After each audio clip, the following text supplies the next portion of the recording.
Tires on the landing gear don't burst because they're designed for a load that's 4 to 5 times as great as they experience during landing.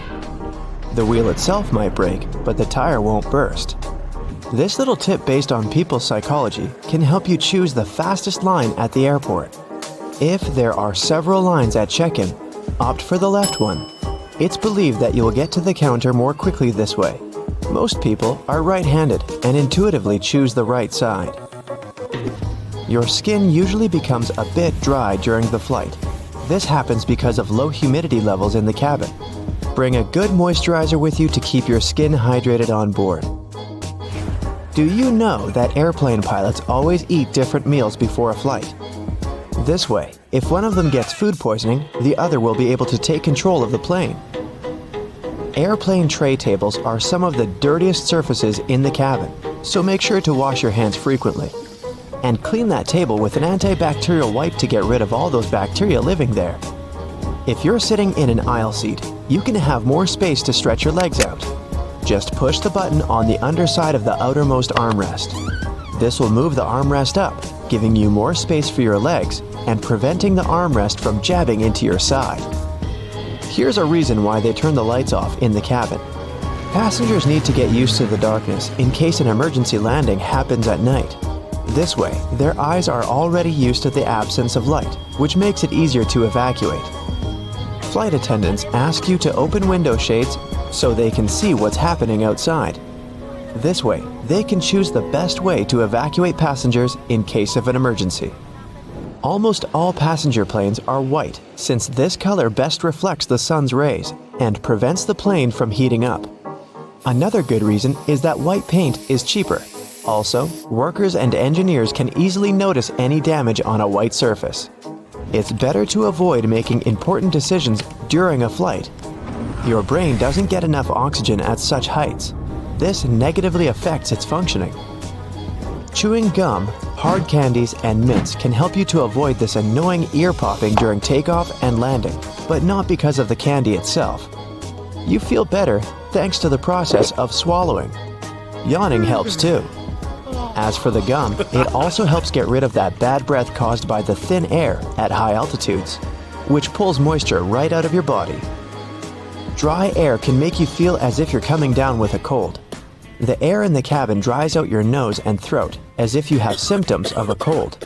These symptoms usually go away right after landing. The water they use to make coffee and tea on board isn't always clean enough.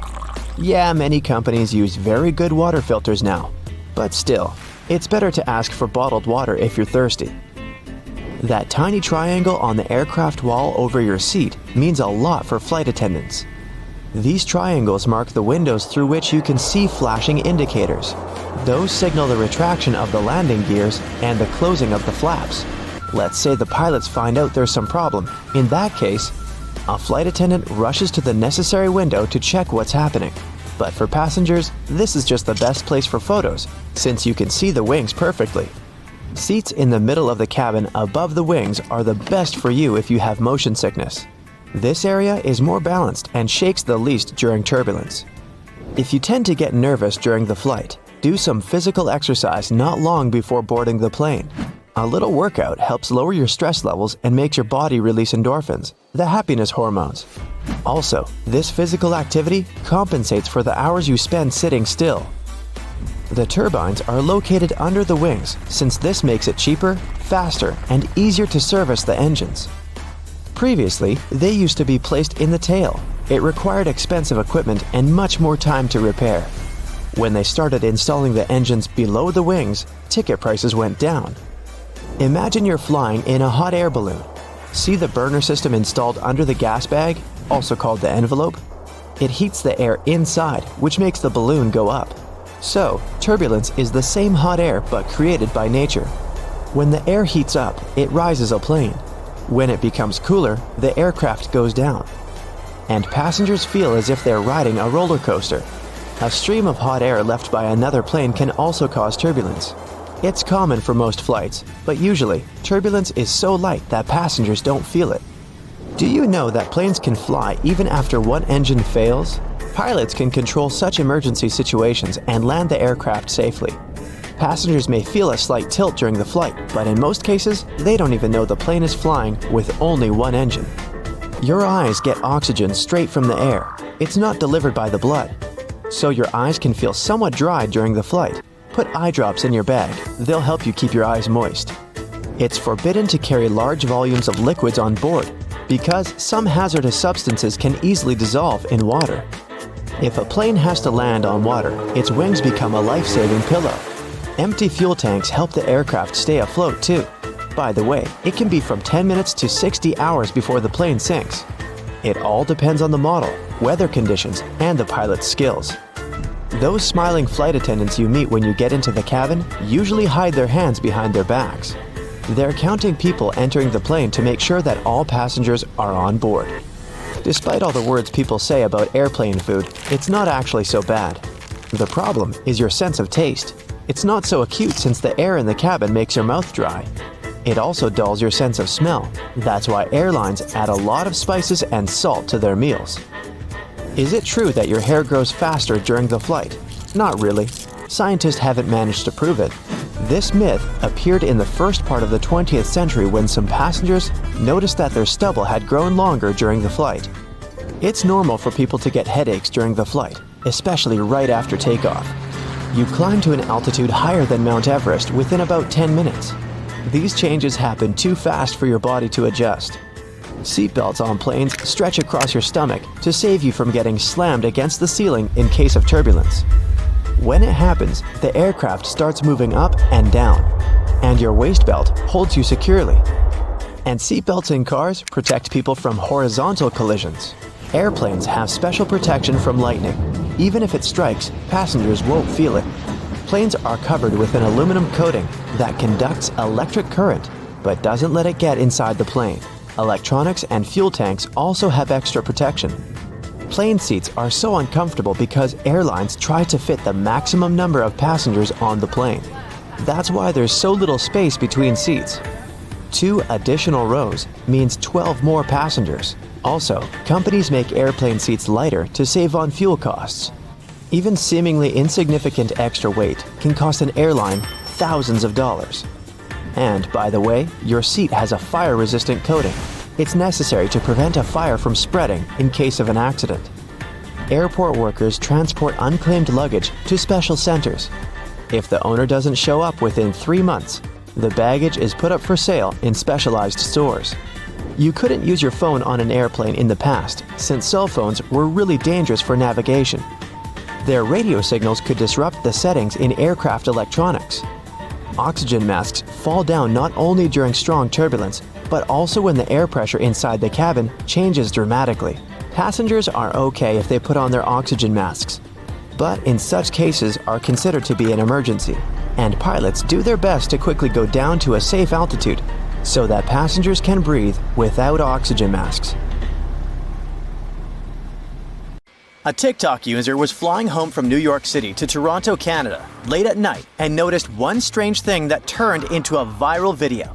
She glanced at her neighbor's screen, which showed 27°C, which is around 80 degrees Fahrenheit in the corner. Then, she saw that the person in front of them had 26°C, closer to 79, on their screensaver. Since the rest of the screensaver was a tropical landscape, she figured out it must be the destination temperature in Celsius. But nope, she was heading to Toronto in late October, far from tropical dreams. So what did that temperature stand for, and why on earth was it different for different seats? It took her a while to realize that the numbers and letters actually stood for passengers' seat locations. Plenty of fellow TikTok users supported the video's author and said that they had to read the comments to figure out what was going on. It's actually not so wrong. The aircraft is usually divided into several zones. Each of them normally has its own air conditioning system controller. These gadgets look similar to home thermostat panels, except every panel has separate dial settings for each cabin zone. So there can totally be slightly different temperatures depending on where you're sitting on the plane. But crew members mostly set the temperature somewhere between 71 degrees Fahrenheit and 75 degrees Fahrenheit to make you feel at home. This is the temp you're most likely to set on your AC at home, right? And because all people have different body temperatures, The airplane crew mostly aims for the lower end of that spectrum, especially during morning and afternoon flights in the summer. Feeling a bit chilly is definitely better than sweating, as stuffy air makes it harder for passengers to breathe. And those who have motion sickness might feel even worse in a warm temperature while flying through turbulence. Conditioned air from the cabin also goes into the cargo hold in the belly of the plane. It gets a little cooler by the time it reaches there. Plus, the cargo area is less insulated than the cabin, so it's mostly around 44 degrees Fahrenheit in a Boeing 767 cargo hold. The bulk area where pets are traveling can get as warm as 68 degrees Fahrenheit. Depending on the plane's position, it comes from three main sources. When a plane is parked at the gate, it often uses air from the ground. This air, called preconditioned air (PCA), comes from a big air conditioning machine on the ground. You might notice a big yellow tube connected to the plane. This is how the ground air gets inside. Sometimes a gas-powered air car can be used instead. Ground air is usually powered by electricity, which is cheaper, cleaner, and quieter than running the plane's engines. But it doesn't always keep the cabin cool enough, especially on hot days or if the tube gets kinked. Cities like Las Vegas and Phoenix, which have very hot weather, have some of the best ground air systems in the US to handle the heat. The second source of air aboard is the APU, or Auxiliary Power Unit. It's like a mini engine in the tail of the plane. It's the second option for cooling or heating the cabin, especially if ground air isn't available. The APU can work even on the hottest days. During quick stops, the APU might stay on the whole time to keep the air inside comfortable. If the plane is preparing to leave the gate, the APU gets switched on just before the ground air is disconnected. The plane's main engines can also provide air for the cabin. This happens when the engines are running, usually after pushback or during the flight. The engines can keep the cabin cool or warm while also managing the plane's pressurization. If the cabin feels too hot or cold, pilots can fix it if they start the engines early. If not, they can use other sources of air. This might not always work, especially when the temperatures are going up and planes get extra hot just sitting on the runway. One flight attendant shares the story of how she felt hot, dizzy, confused, and then blacked out aboard. Another flight in Florida was delayed an hour because it was 93 degrees inside the cabin. The gate agent told the passengers they had to wait for it to drop to at least 85 degrees to board the plane safely. The sun wasn't even up yet at that time. Sadly, the external AC units and the auxiliary-powered cooling systems don't always work properly because of maintenance issues. You can increase your chances of feeling comfortable on the flight if you look up the flight number and what type of plane it uses. Newer planes will have more advanced onboard technology. Some will even have temperature regulation by now. So you'll only have to fight a couple of neighbors to get to the temperature you prefer. But then there's also the cost control problem.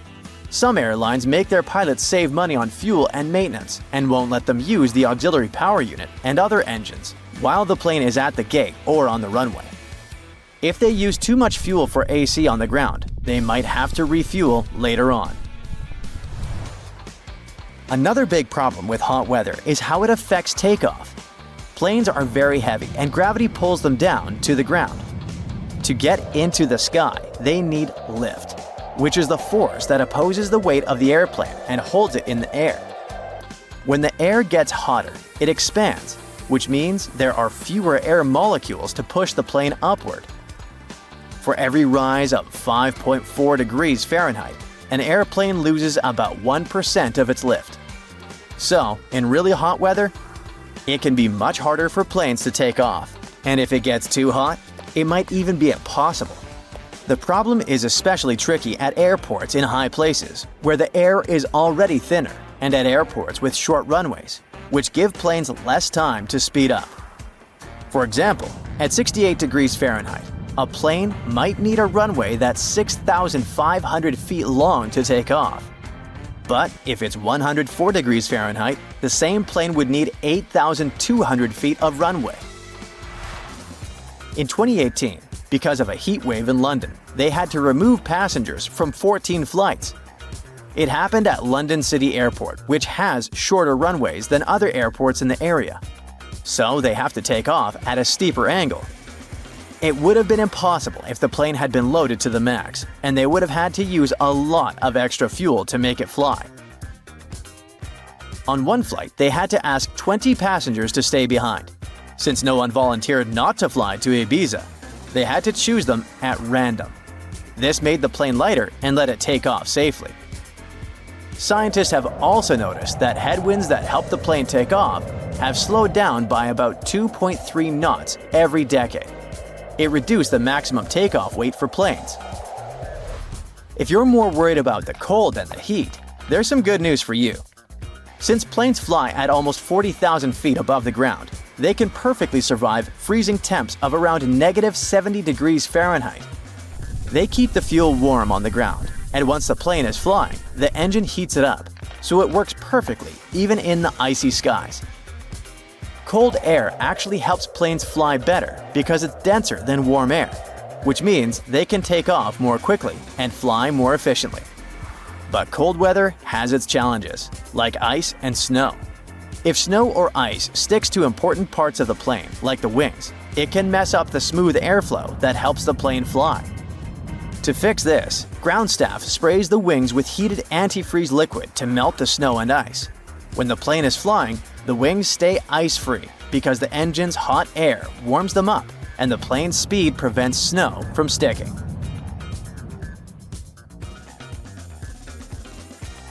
Why do cats like to like people? Whoops, that's supposed to read lick people. Sorry. There are a few potential reasons for this. First, they're collecting biochemical information from your skin. They could also be marking you as one of their possessions. Admit it, this totally sounds like cats. And it could be that they're just letting you know they trust you, or at least showing you they don't find you to be some serious threat or competition. How come bananas get sweeter as they ripen? Fruits don't disperse their seeds randomly. They do it when animals eat them.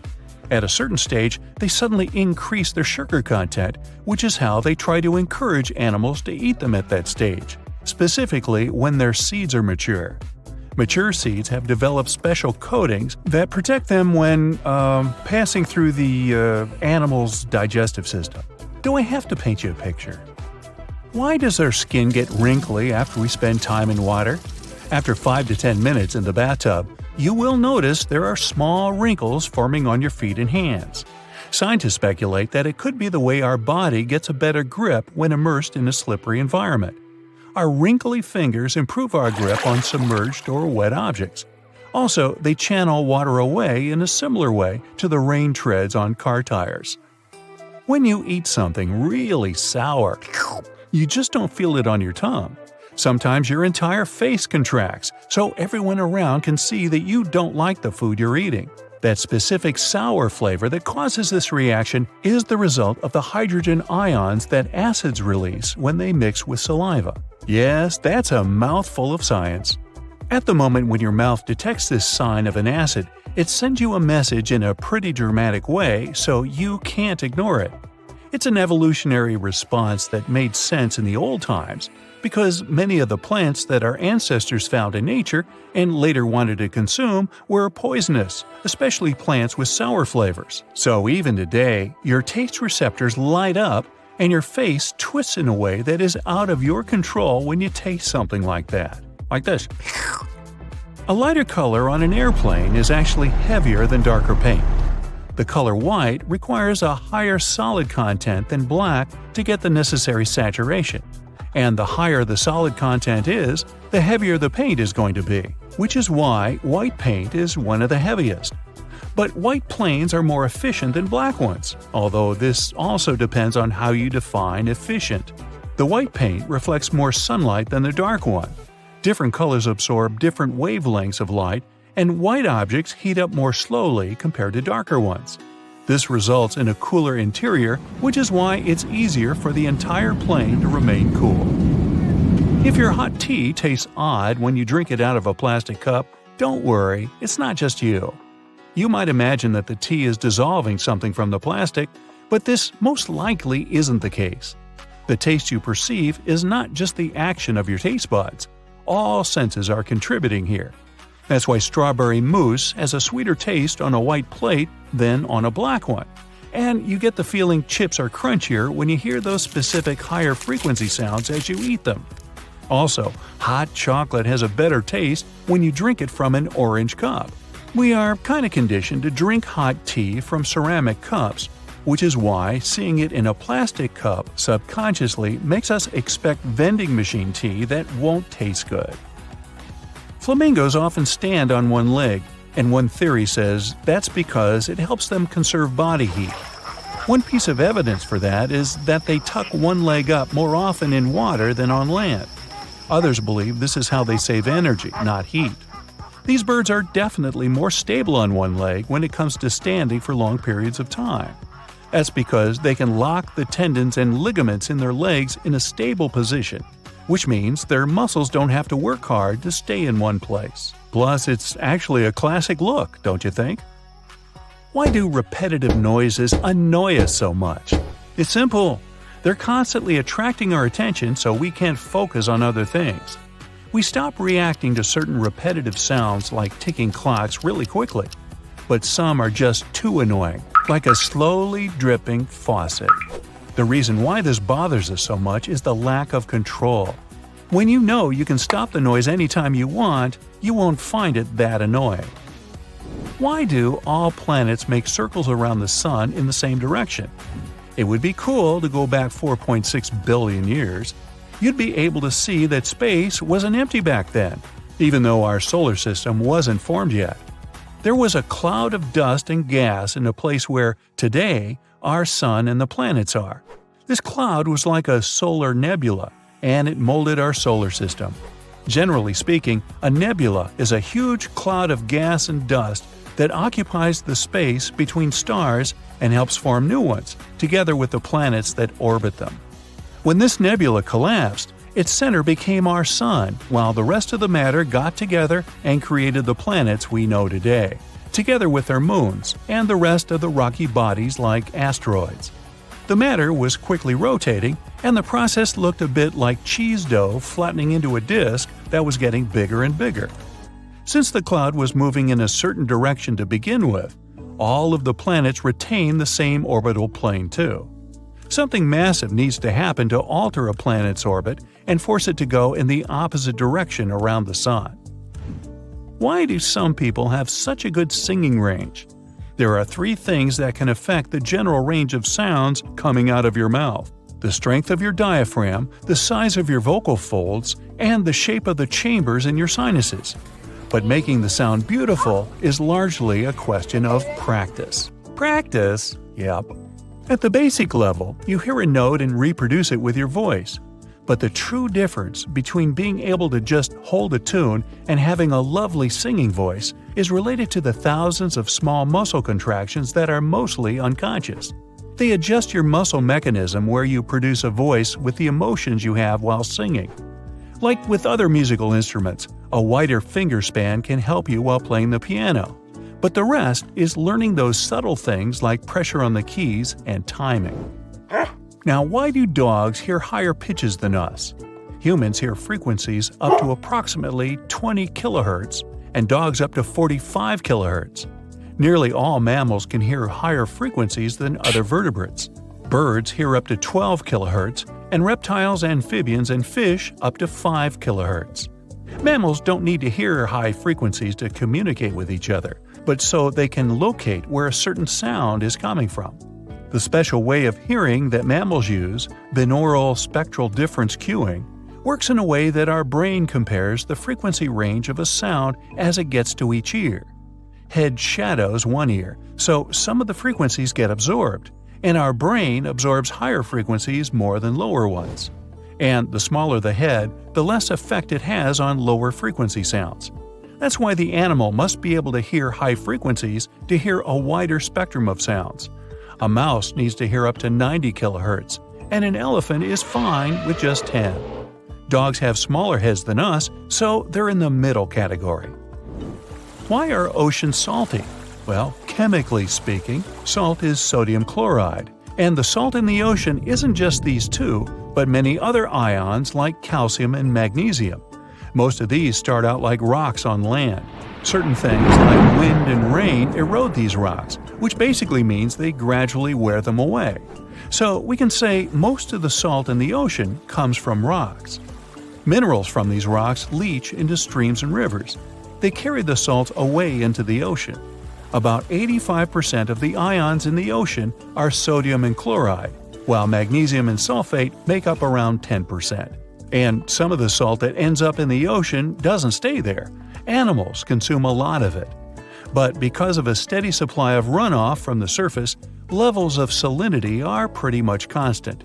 The ocean also gets its salt from one more source: hydrothermic fluids. Magma coming from behind the Earth's crust heats up deep sea vents.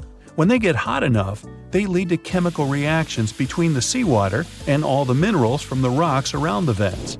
That's why every part of the ocean is salty, but the level of salinity depends on where in the world you are.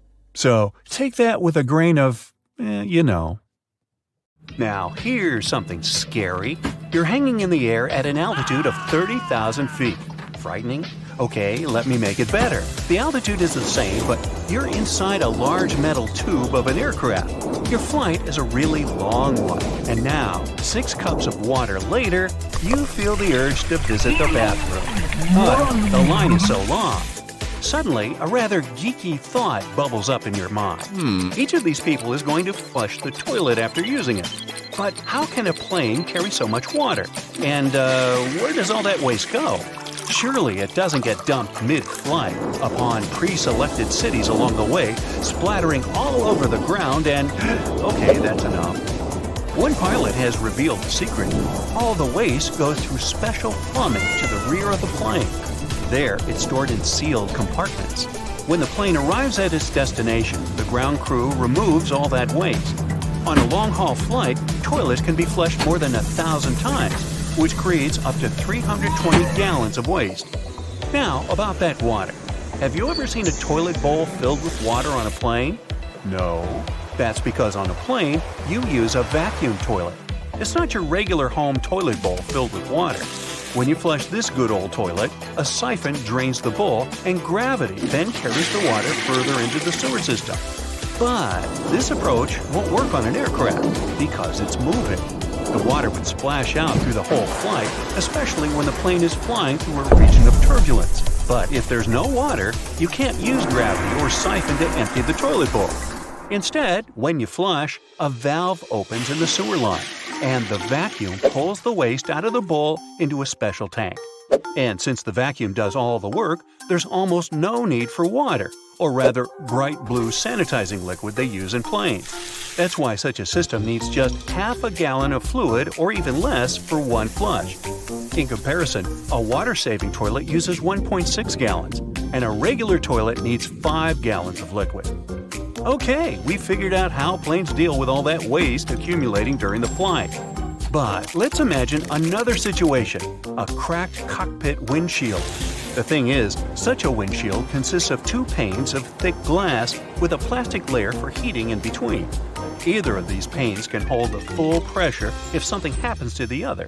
So even if a windshield cracks, the airplane remains safe. This happens very infrequently, but when it does, pilots usually descend to reduce the pressure on the windshield and, if necessary, change their itinerary. Okay, now let's speak about what we can do if there's a dangerous snake in the cockpit. Now, you might say I'm making this up, or I saw it in that Samuel L. Jackson movie, but it was a real situation. A South African pilot had flown a small plane with 4 passengers to an altitude of 11,000 feet when he noticed something that was, shall we say, by no means supposed to be inside, a cobra slithering under his seat. For a second, he was just staring at the reptile. Then, not wanting to cause panic, the pilot very calmly told his companions about the unticketed stowaway. The plane had to make an emergency landing. In this case, the pilot decided to be honest with his passengers. But sometimes, pilots choose to replace the words that make certain people nervous, like turbulence, with other, much more innocent expressions. And if you want to be in the know, pay attention to the following signs. If a pilot tells the cabin crew to sit down, a patch of bumpy road is ahead. Another expression you should be on the lookout for is, "We're flying through an air pocket." This air pocket is just another word for the winds jostling your plane from different directions. But here's the thing, the term air pocket causes way less panic than turbulence. And there's also the area of weather. This phrase usually means heavy rain or a thunderstorm not far from a flying plane.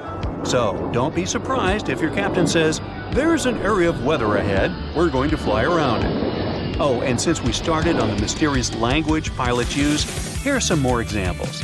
You can overhear a pilot saying, "George is flying the plane." And no, they don't mean their colleague. That's how the plane's autopilot system is called. George is programmed to follow a certain route, taking into consideration the weather conditions, turbulence, and altitude. Pilots normally use the autopilot after reaching cruising altitude or after flying for more than 10 hours. That's when they're expected to rest. Sometimes you may overhear that there's a pilot in the jump seat. It's not a rare occasion when an off-duty pilot or other flight personnel takes a jump seat when flying back to their home base.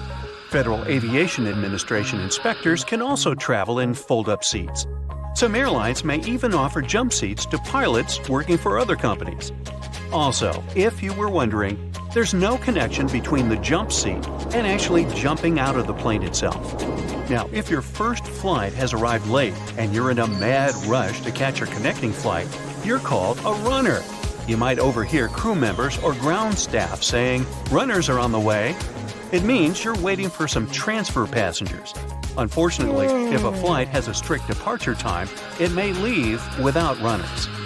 Now, if you hear a pilot saying "pan, pan," it's not a great sign. Trouble is on the way. Pilots use this term in their communication with air traffic controllers.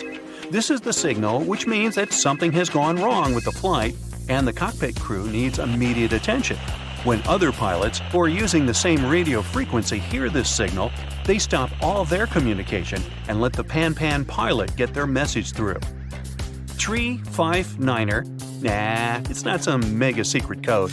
It's the way pilots pronounce certain numbers in their pilot English. Tree stands for 3, 5 for 5, and niner is used instead of 9. Such pronunciation helps to avoid radio miscommunications and the confusion caused by similar-sounding numbers. We're just finishing some paperwork. If you hear the captain saying this phrase, it doesn't mean you're in for a delay. Finishing paperwork usually means revisiting the flight itinerary, checking the plane's weight and balance, or even waiting for the ground staff to prepare the flight's logbook. The final approach means a bit different things for pilots and flight attendants. The cabin crew speaks of the final approach when the plane is nearing the final part of the descent. For pilots, the final approach means that the plane is already aligned with the runway and they don't need to maneuver or make additional turns. If a pilot refers to a ferry flight, F-E-R-R-Y, they speak about a situation when an empty plane with no passengers or cargo on board gets flown from one place to another. For the cabin crew, it's the time when they can relax. Ferry flights may happen when there's a technical problem with an airliner and pilots need to bring it back to its home base. But even if the flight is full, the crew still has an opportunity to rest. Some Boeing jets have a place where crew members can relax during their shift. The door to this safe haven looks like any other covered door. But once you open it, you'll see a narrow staircase leading to a small room with 2 beds separated by curtains. There's also some place for staff to hang their uniforms. By the way, some pilots say they don't like it when people clap when the plane lands. They say they aren't doing anything special since it's just their job. You don't clap for the mail carrier when they deliver your mail, do you? That's a rhetorical question one of them asks. You're also not supposed to tip your pilots, even if you really want to, because it's weird, as some of them admit. The whole tipping aspect is new in the flying industry. And while tipping flight attendants is becoming more common, who would have thought? Giving money to pilots is kind of frowned upon.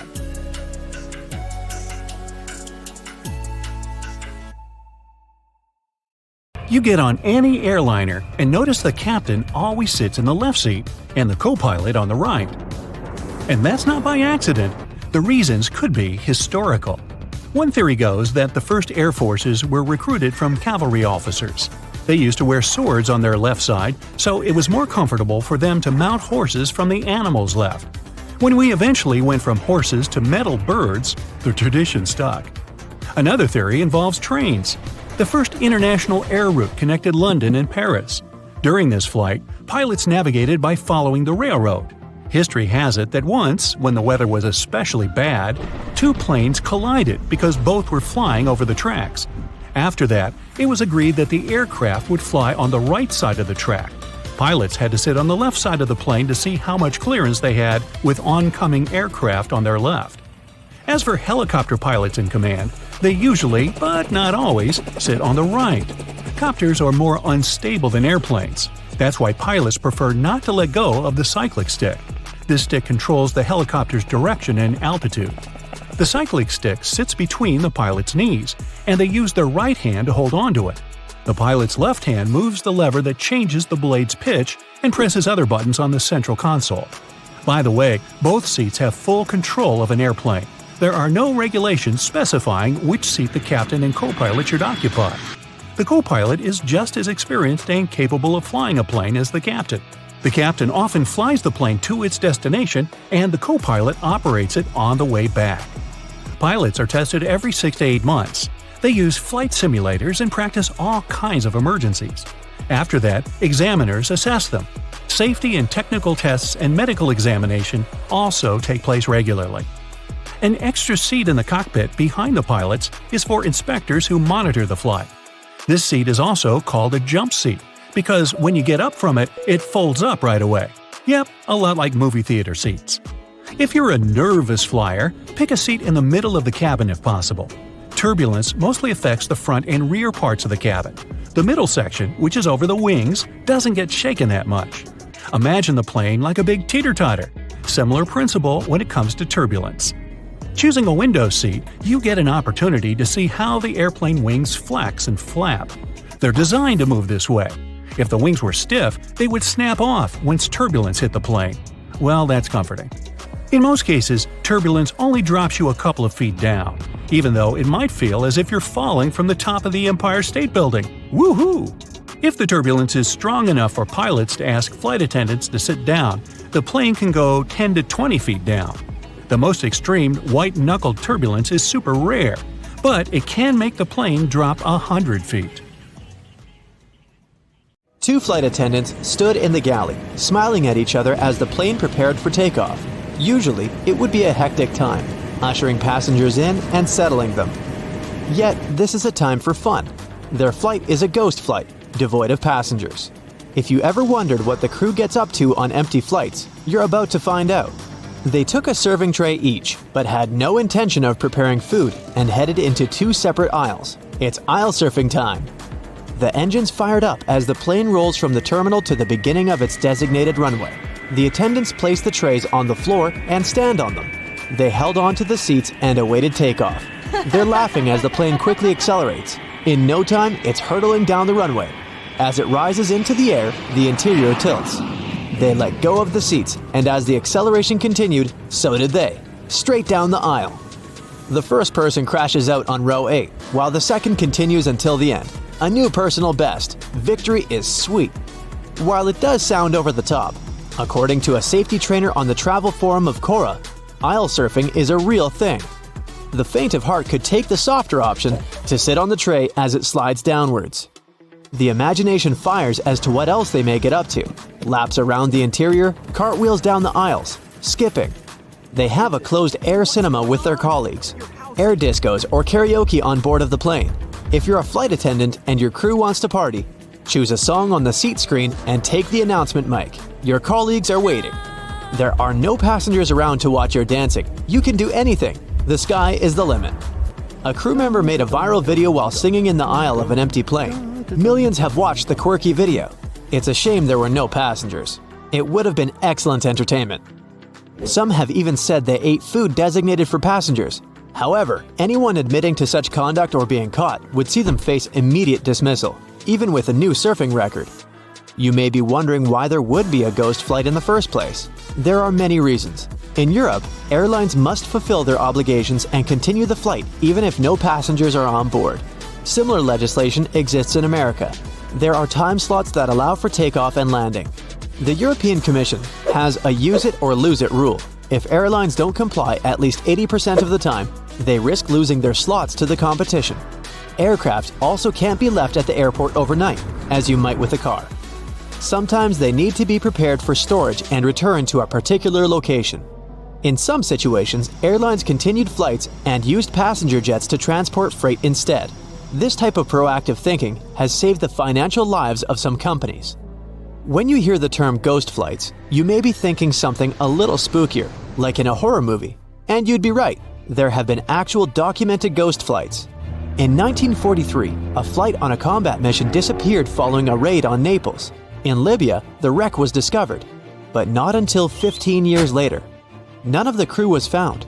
The following year, a second expedition to the site found water fresh enough to drink, coffee that still had flavor, and radios and machine guns in working order. The public became fascinated. It was a ghost flight mystery.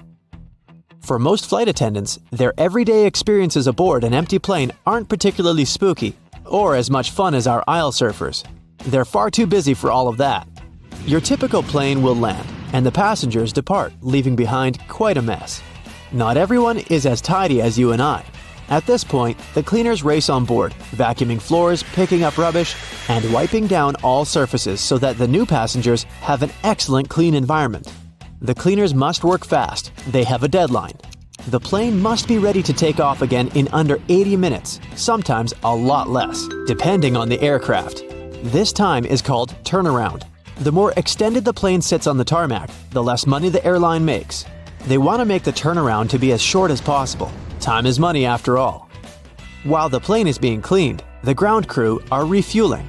Many thousands of gallons are required, depending on the aircraft's size, weight, and length of the necessary journey. Without waiting for the cleaning crew to finish, the catering crew entered the plane. They often have to step around each other as meals are stored in the galley. The allocated meals must at least match the number of passengers on the imminent flight. Like fixing a torn seat, any minor repairs have to wait until a more extended stopover. As the organized chaos continues, the baggage holds are emptied by ground staff, while the new baggage arrives. Some of the more complex handlings can be moving the luggage to the carousels. There isn't much room, and sometimes the handler will have to crouch down low to get the job done. A lot of strength and skill is required, and the clock is ticking. The attendants are busy too. They must ensure that the catering crew has filed the upcoming meals and drinks in their proper places. They check off their inventory and prepare for the incoming passengers. They exercise their face muscles. Soon, they'll be wearing that smile non-stop and saying, "Good day," 200 times in a row. While they're always friendly, they have to deal with all sorts of behaviors, which can test the patience of even the sturdiest of attendants. Based on a list of 17 behaviors observed through the years, a flight attendant would give the following recommendations to the passengers. The flight attendants at the boarding door say hello to every passenger. Sometimes over 200 times in a row. Would you please say hello back? They're happy to help and recommend passengers push the buzzer only when necessary. The attendants collect trash during specific times, wear gloves, and prefer not to race back and forth. There's something that bothers most people when passengers take off their shoes. Please make sure to have a fresh pair of socks. If you sit in the exit row, please don't put any luggage under the seat in front of you, because it can block the way of the flight attendants. For example, if they need to use rubber slides urgently. Everybody knows about the rule to turn off the mobile phone, but not everybody knows why it's so important. Let's suppose all the passengers turn on their phones. In that case, the high-frequency electromagnetic fields of the mobile phones can disturb the plane's navigation system and cause false indications. There is a risk the pilot can make a wrong decision about the landing, especially if it's in terrible weather. The crew recommends keeping the seatbelt fastened during the whole flight, even if the sign is turned off, because heavy turbulence can occur unexpectedly, and the plane can be put 900 feet lower.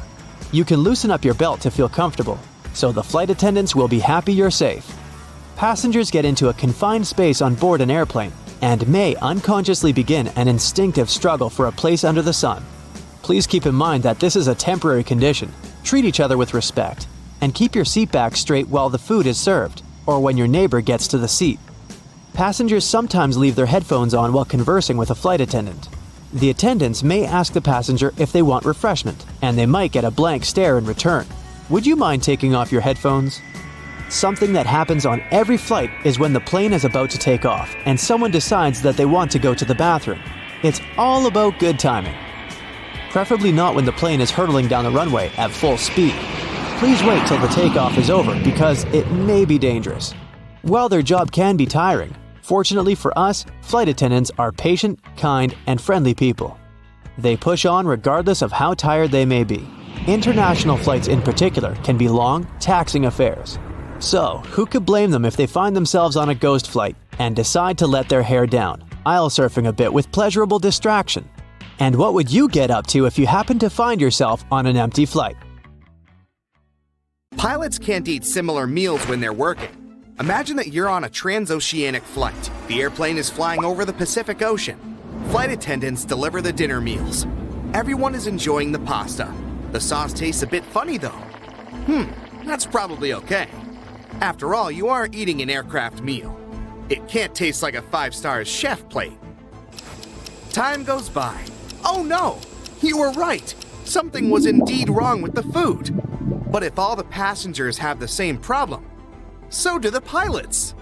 To prevent both of them being out of order, pilots are advised not to eat the same meal at the same time. In such a scenario, if one pilot feels bad, the other one can take over. I mean, this is not an imperative rule stated by the Federal Aviation Administration, but most airlines make their own rules about this matter.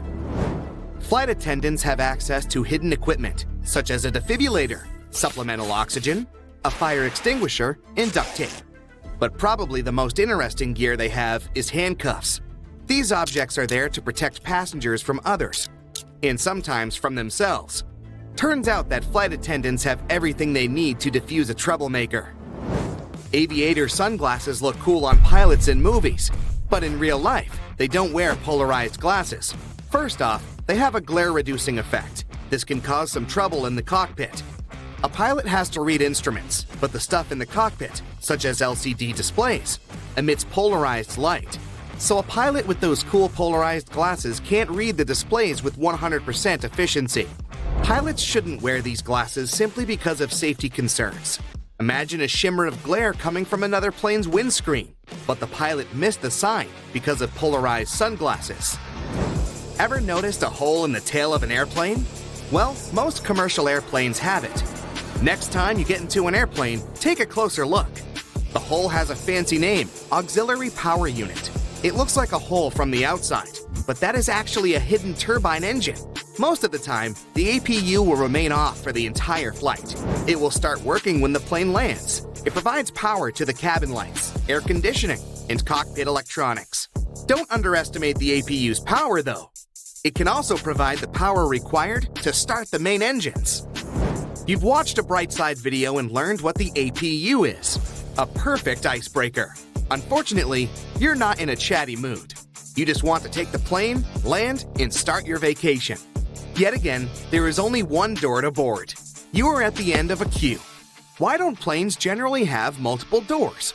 According to the experts, the biggest issue is that the bridge takes up a lot of space. When an aircraft is loaded from the front and the rear, it takes up 2 slots. This is not ideal for the administrators. Newly remodeled or constructed terminals tend to have dual boarding compared to the older terminals. Change of scenery, let's jump into a cruise ship. There are hidden passageways and secret doors in ships. These secrets are from an insider. Staff on the ship mostly work in their designated area. How does a worker get from one place to another without using the stairs and doors that the passengers use? There is a network of corridors and stairs all around the ship, used only by the crew. I mean it when I say secret doors. They blend with the walls, so they go undetected by those who don't know where the door is. Maybe you can stumble by accident. Here is a clue. Pay attention to the walls near the guest stairs. Try to think of those gigantic cruise ships as floating metals. This leads me to a cruise cabin fun fact. The walls of the cruise ship cabin are magnetic. Imagine you're traveling to multiple countries on board a cruise ship, a single-month voyage. You collect destination-themed magnets and decorate your cabin. True cruise fans know this magnet magic, so they put a couple of magnetic hooks into their luggage. Neat tip: use magnetic hooks to add extra storage in your cabin. Hang clothes and accessories, postcards, or hats. Speaking of ships, why do some ships and boats have small holes constantly releasing water? To keep the bilge free of water. Water builds up over time inside the bilge, and the bilge pump automatically pumps the water out again. Ships don't have headlights. Using a headlight could prevent accidents. If they work for cars, why not for ships? Headlights are the source of light, but the light that comes out of them bounces back at the light source at some point. With cars, for instance, headlights work because the area you want lit is narrow, and you can easily take action if you see an obstacle on the road. For ships, this is super hard. The light source should be powerful enough to light the area the captain wants to see. Large cargo ships, for instance, need more than a mile to stop or take action. Plus, imagine how much brighter should the ship's light be to light the whole area in front of it. They do see each other with different sorts of lights called navigation lights. These are small but practical. They arrange it in a standardized way so that ships could see each other. The exciting thing is that they don't just notice one another in the dark, they also understand each other's movements and directions. Here's an example. Imagine a ship with two nav lights. The one on the front is lower, near the ship floor. The other one on the back is high up. This means the vessel goes to the right. It can safely pass by the other ships without hitting them. Trains don't have seatbelts. A bit weird. Every time there is a crash related to trains, this matter comes up. Pretty much nowhere in the world seatbelts are used on trains. Various studies have been made about this issue. Some of them created simulations of accidents, and the results were surprising. Using a seatbelt on a train could potentially increase the number of injuries. In cars, seatbelts are highly effective in protecting the passenger and are used all the time. The logic behind the seatbelt is to protect the person when a collision causes rapid deceleration. But trains carry so much momentum that they don't stop rapidly. On a plane, passengers use a seatbelt on takeoff, during landing, and if turbulence occurs. There are no such things for trains. Entering and leaving a station is not a high risk. Experts believe focusing and making investments are other ways to improve railway safety. Now, you are traveling by train. You look outside the window. There are small stones along the railway tracks to accompany you on the journey. Those stones are formally known as track ballast. They do a very important job. They provide support to and maintain the tracks.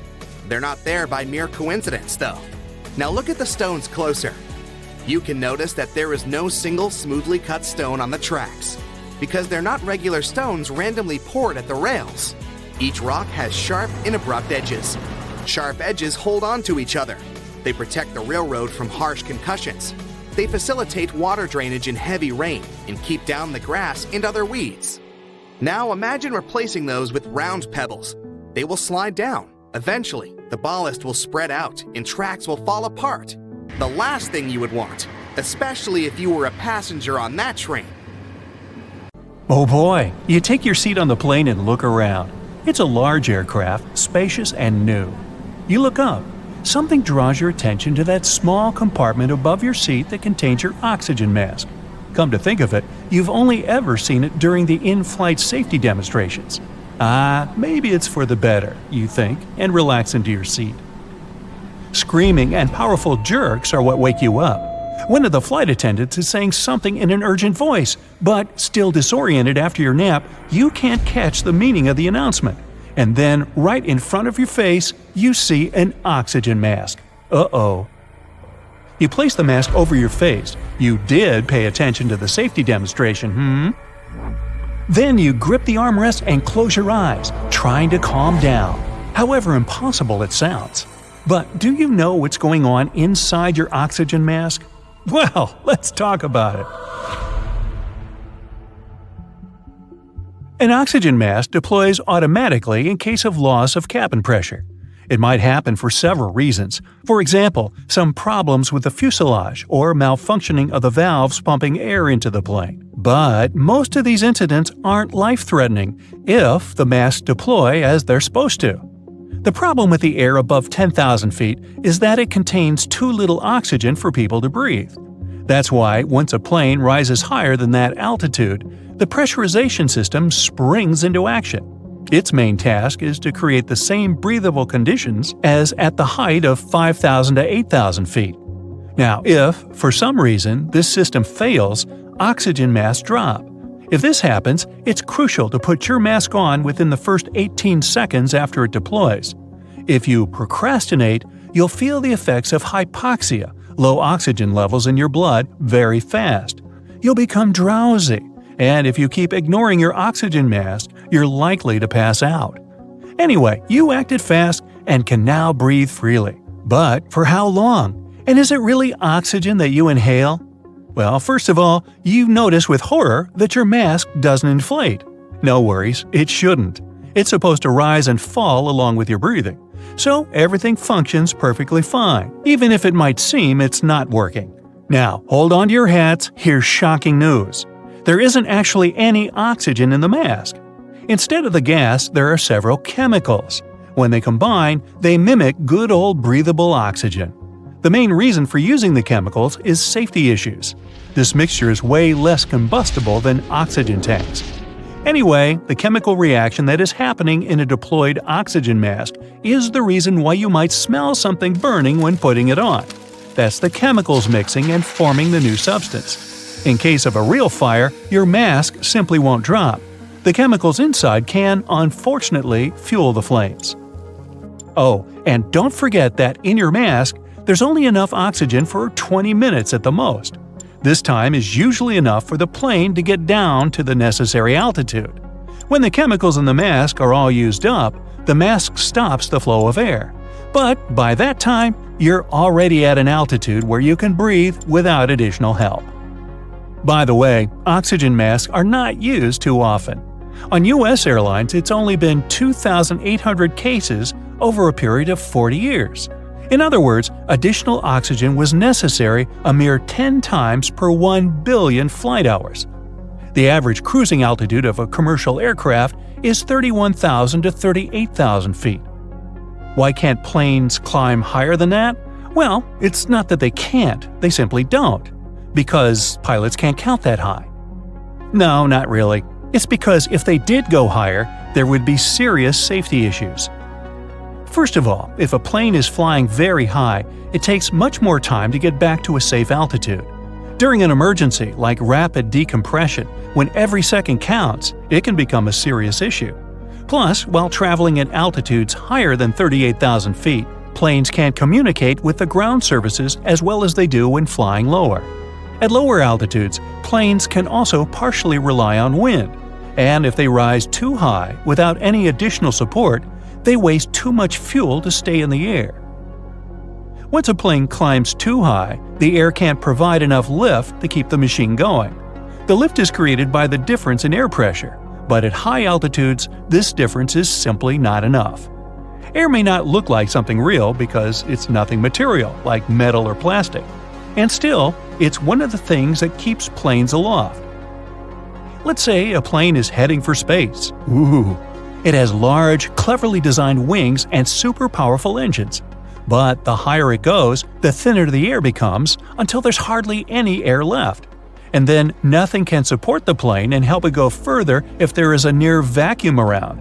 That's why we still need rockets to get to space. But back to your flight. The plane is now at a safe altitude and you don't need your oxygen mask anymore. But one interesting detail gets you thinking.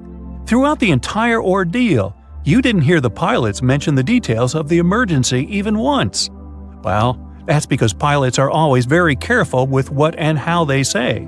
They'll never announce anything dramatic like fail or malfunction. They downplay any existing problem by replacing zero visibility with some fog. Something is broken with some technical problems, and so on. It's called positive scripting. Hey, looks like we've just jettisoned both our wings. Well, that should help us save on weight. Flight attendants are supposed to follow it as well, but passengers perceive pilots' announcements as more important and statistically listen to them attentively 100% of the time. At the same time, if there's a really serious problem you need to be prepared for, you'll definitely get informed. Now, picture this. You enter the passenger cabin of a spacious airplane, and as soon as you find your seat, you realize that for the next several hours, you're going to be crammed in the middle seat between two other human beings. But oh, look! There is a perfectly empty row of seats at the end of the plane. Time to switch places.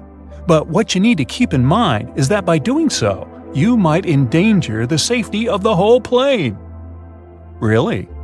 First of all, you aren't likely to be the only person willing to change your seat. But if a couple of passengers do it, they might upset the balance of the aircraft. And since most planes are extremely sensitive to any changes in their center of gravity, it can lead to very unpleasant consequences. Positive scripting again. Pilots must know the distribution of weight on the plane during the takeoff to make special calculations. If these calculations are wrong, there are chances that the aircraft will crash once it tries to leave the ground. Oops. But even if the worst doesn't happen, pilots can still have serious problems with controlling the plane. For example, one pilot almost didn't manage to turn the plane after just 4 passengers had left their assigned seats and moved to the front of the cabin. The situation was critical because the runway was unusually short, and if something had gone wrong, the plane wouldn't have been able to stop. It can also mess with the plane's balance if the airport staff load baggage incorrectly, for example, in the rear compartment instead of the front one. In this case, the machine can pitch up too fast, and the pilot will have a hard time trying not to lose speed. Now, that doesn't mean you can't change your seat on the plane at all, but before doing that, ask a cabin crew member if you're allowed to. Still shaky after the fright you've just had, you try to distract yourself. Luckily, you have a window seat and can watch the clouds and wait, you suddenly notice the way the airplane wings are flexing. They seem to flap so much that you get worried they're going to fall off. No worries. The wings are supposed to flex. They're designed this way. If they were stiff, they would snap off as soon as the lightest turbulence hit the plane. By the way, pilots recommend that nervous flyers who are afraid of turbulence should pick seats in the middle of the cabin. Turbulence affects the front and rear parts of the cabin the most. The middle, over the wing section, doesn't shake that much. Maybe you'll feel a bit calmer if you know that airplanes can safely operate with one engine, even during takeoff and landing. And both engines failing at the same time is almost unheard of. But even if something like this happens, a plane won't drop from the sky like a rock. If both engines stop working at a high altitude, pilots still have at least 20 minutes to find a place to land. A plane can land even if its wheels are broken. It does sound scary, but if the landing gear gets stuck, pilots just skid the plane's belly down on the runway. If everything's done correctly, such landings are more or less safe. Ladies and gentlemen, we're about to land in our destination, more or less. You're all set in your plane seat when suddenly you hear that mysterious ding sound that freaks you out. And then comes another ding. Is the plane's engine on fire? Maybe it's a sign to grab a parachute and jump off the plane. The chime does have its secret meaning, and it's different depending on when you hear it. The first single ding you hear is when the plane is being taxied out. Soon after, the pilot announces that flight attendants should prepare for departure and makes the second ding. They're ready to go onto the runway. The third solo ding sounds when the plane passes the 10,000 feet mark. It tells the crew it's safe to get up and begin service. The fourth and final ding you'll hear during the flight means the plane is descending. The pilot turns it on to inform the flight attendants they've passed the 10,000 feet mark. They know they've got only several minutes to clean up and secure the service trolleys for landing. Different airlines might use different amounts of chimes that change their meaning. You can hear a single chime when a passenger calls for service, and when the cabin crew are calling one another. 3 chimes come before an important message from the pilot. The engines on a plane change their sound not because of some terrible malfunction, but to make less noise for people on the ground. After the plane takes off and reaches about 1,500 feet in the air, the pilot makes the engines quieter to save fuel and follow rules that help reduce the noise. When the plane is higher up and far away from places where noise might be a problem, the pilots make the engines louder again. This helps the plane use less fuel and helps the engines last longer. The only engine sound you must be worried about is complete silence. But even when both or all engines fail, a plane can still glide to safety. Air Transat Flight managed to make an emergency landing in the Azores in 2001 after gliding for 75 miles. That buzzing noise you hear as you get on the plane is the sound of the auxiliary power unit at work. This small jet engine helps when the main engines aren't running, like when the plane is on the ground. It powers the lights so you can see, makes the announcements from the flight attendants possible to hear, and helps keep the cabin air fresh and comfortable. It also gives air to start up the engines when it's time to take off. The barking sound you might hear on a plane is likely to be a golden retriever in the hold, but most definitely a special device that helps the plane's hydraulic systems work. Pilots often shut off one engine after landing to save fuel. The hydraulic system thinks the shutdown is a failure of a pump and gets the PTU to work. You can hear it so loudly because it's located in the belly of the plane. When your plane is speeding up on the runway to take off, you might notice a bumpy sound and feel something like thump, thump, thump, thump, thump, thump. That's not a loose wheel or anything breaking. It's actually the nose wheel of the plane rolling over lights that are built into the middle of the runway. The bumps mean the plane is perfectly lined up in the middle of the runway, just as it should be. Once the front of the plane lifts off and the wheels leave the ground, you won't hear those bumps anymore. Something you probably should fear on the plane is getting stuck in the bathroom. A passenger who was traveling with his family from Salt Lake City to New Orleans was waiting in the lavatory for 35 minutes. The door got jammed mid-flight, and 2 flight attendants and another passenger couldn't open it from the outside. 20 minutes later, the pilot joined in. The passenger was trying to kick himself free from the inside as the pilot was pulling as hard as possible from his side. Finally, they succeeded. That airplane mode option you have on your phone isn't there just to annoy you.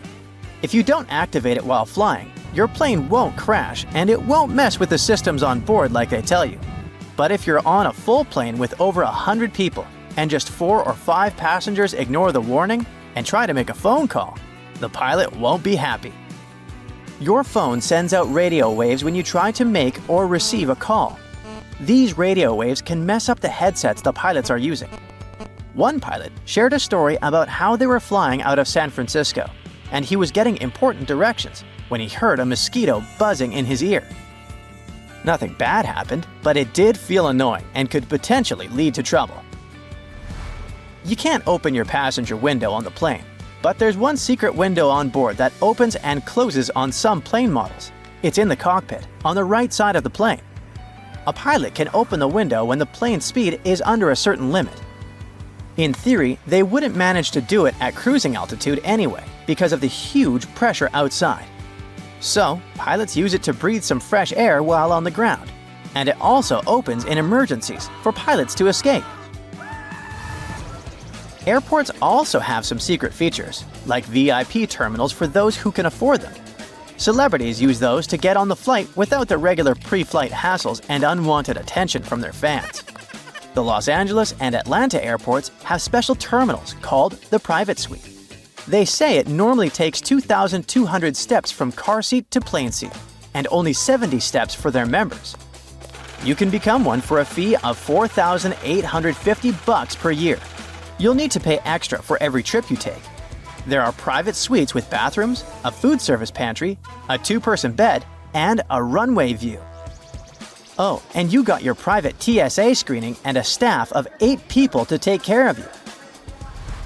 Newark Liberty International Airport near New York City has a VIP restaurant hidden behind an unmarked door. It's called Classified, and it's an invitation-only kind of place. Many celebrities like Lady Gaga, Madonna, and Billy Idol have all been there. You also have a chance to be invited if you often fly with United Airlines, who run the place. Once you get there, you have to look out for a host in a gray suit. You need to introduce yourself and mention that you have a reservation, and they'll guide you to the entrance. there are only 36 seats in what used to be a meeting room that was largely unused. Some airports have tunnels underneath them, and they aren't always secret. The Dulles Airport in Washington has a loop system for automated people moves that link all the terminals and concourses. The tunnel is 10 miles long and has a baggage handling system, underground tugs, utilities, pedestrian passages, and maintenance. A tunnel under LAX was built to let the airport extend without blocking the Sepulveda Boulevard. The road has 6 lanes and 6 turnouts. Denver International Airport recently got its own underground tunnel system beneath one of its runways and taxiways. The 6 tunnels will help the airport store more de-icing fluid for winter weather. Have you ever wondered what happens to the items you take out of your pockets for security control at the airport, and then just forget to take them from the tray? If it's something expensive, like phones or wallets, they'll end up in the TSA Lost and Found department. But all the coins left behind end up in catalogs and then deposited into a special TSA account. They use these funds to improve their security operations, and they provide a detailed report to Congress to show how much cash they've collected this way. In 2023, it was $1 million.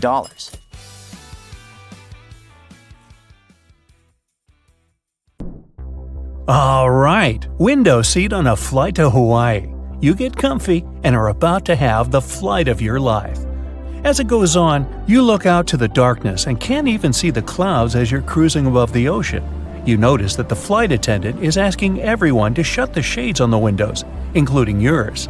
The reason is that they want the passengers to be comfortable with the lighting. If an emergency happens, it'll take your eyes more time to adjust if there is light coming from the outside of the plane and the inside. If a power outage happens and the shades are shut, it'll be easier to act since your eyes are adjusted to the surroundings. Every second counts during times like this. Passengers are asked to leave the shades open during takeoffs during the day.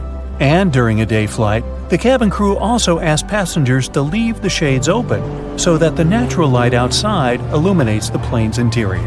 Now, there has never been an incident in history where a phone's signal interference caused any problems during a flight. The idea is that when you're thousands of feet in the sky, your phone signal will bounce off different towers and the signal will get more powerful. This normally won't be a problem in mid-flight when the pilots aren't doing much work. The real concentration and critical moments are during the landing and the takeoff. The phone signals will just flood the networks on the ground, which will make the pilot's job just a little bit more annoying. Now, it seems to bother you that the windows on the plane are so small given the improved technology over the years. The windows on airplanes are so small relative to the size because they need to maximize the hull between them and increase the strength of the frame. The overall frame over the plane is actually at its strongest if there aren't any windows at all. Metal fatigue occurs over time, originating at the weak points of the plane. The bigger the windows, the weaker the frame. You lift the shades just to take a peek outside. You're so far from the ground, it looks like you're actually closer to space than Earth, but you're only 7% the distance from where astronauts go. Planes can technically go higher than that, but they can't because it won't be good for the passengers and the crew members. Planes can sometimes cause lightning storms during a cloudy flight, but don't worry, you're safe. The static creates lightning whenever a plane passes through, and it can strike while it's moving. But over the years, technological advancements improve the quality of airplanes. The electrical current of lightning is distributed throughout the aluminum structure so that it doesn't affect the controls. Some people start panicking on the flight. All the windows are shut because the flash of lightning is disturbing for many people who are trying to sleep. One person panics a little too much and tries to open the exterior door in mid-flight. Well, this is almost impossible to do because of internal pressure. You'd have to be a superhero to open it up.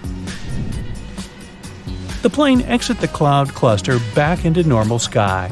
The flight attendants are bringing out some dinner. You pull out your tray and wipe it clean. It's reported that this is the dirtiest part of the plane. Nope, not even the toilet.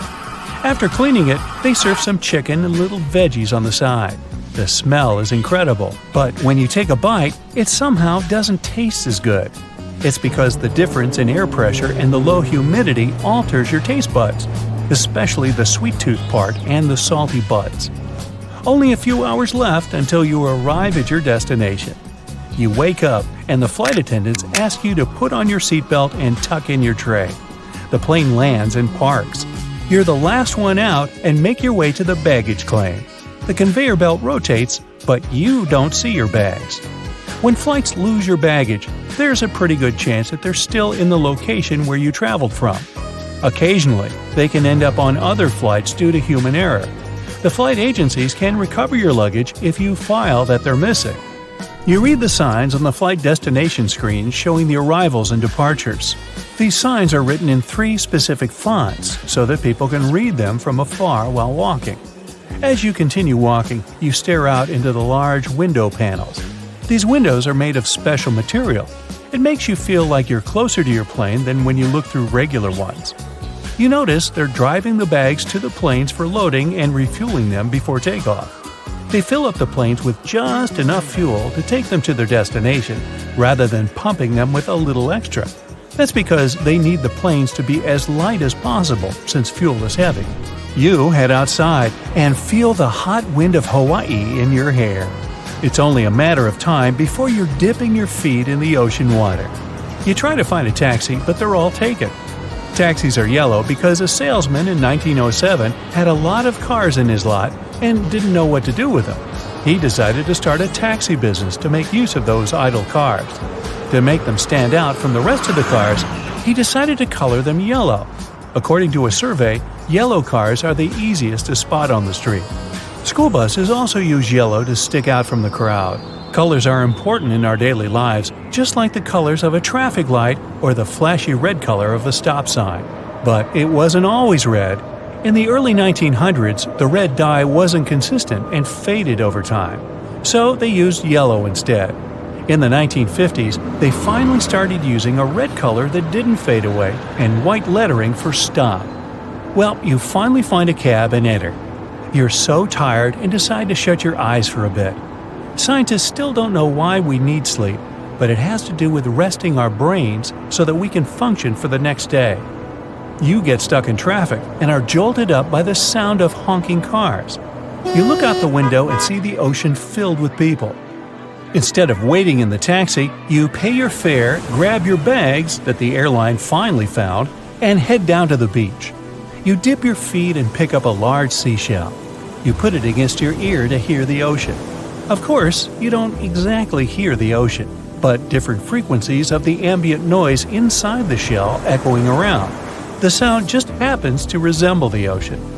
You take off your shoes to feel the sand on your feet, but it's so hot that you tiptoe your way to a shady spot. The sand absorbs the heat and can retain it. 85% of sunlight can also reflect off sand and water. You open your bags and get out your towel and lay it on a soft spot.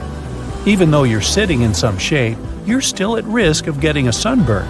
So you apply some cream to protect yourself. SPF stands for Sun Protection Factor, and the numbers mean how long it will take for the UV rays to affect your skin. After applying it, you dip in the water for a bit and see a large volcano in the distance. The sand around is somewhat black. This is because Hawaii is located in a volcanic range.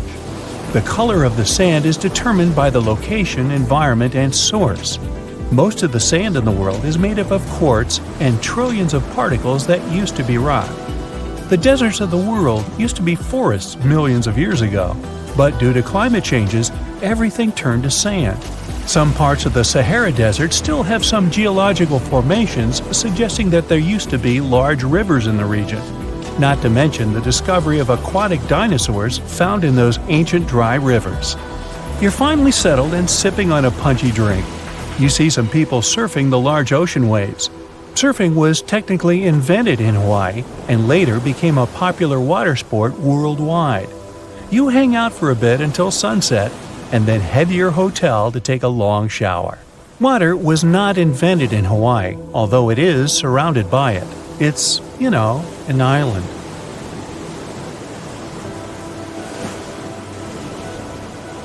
How can spiders survive when they lose a leg? When they're in a dangerous situation and try to run away, they can lose legs and regrow them only a couple months later. They'll survive without any problem because most of the time, their legs come off at break points. Those are joints that contain muscles and constrict, which helps spiders minimize blood loss. If they lose a leg at the part that comes before the break point, the spider still sheds it, but it will lose more blood. It will be harder for the animal to recover in this case. Speaking of spiders, have you noticed how they sometimes stay extremely still for a long time? They're motionless while waiting for potential prey to land in their web. When moving around, they waste energy and drive unnecessary attention to themselves. Either a hungry bird praying for a quick snack will see it, or a spider will remain hungry because flies will be less likely to come near their web. When spinning a web, they waste a lot of energy. Even after the web is finished, a spider may have to wait for days or weeks to catch something. So, it's important to save as much energy as possible. Hunting spiders are way more active, but the majority of them are nocturnal predators. They spend their days relaxing, tucked away under a rock or in a nest. Roast potatoes can stay hot for a really long time, and this mostly has to do with the fatty, starchy crust that's like some sort of an insulating layer. When you pre-boil a potato, this causes its starch granules to absorb water and swell until carb molecules seep out to produce this type of thick gel. Since potatoes are in the oven, high temperatures drive off moisture. This makes the gelatinized starch on the outside of the potato chunk and creates a crispy crust. This crust traps the heat inside.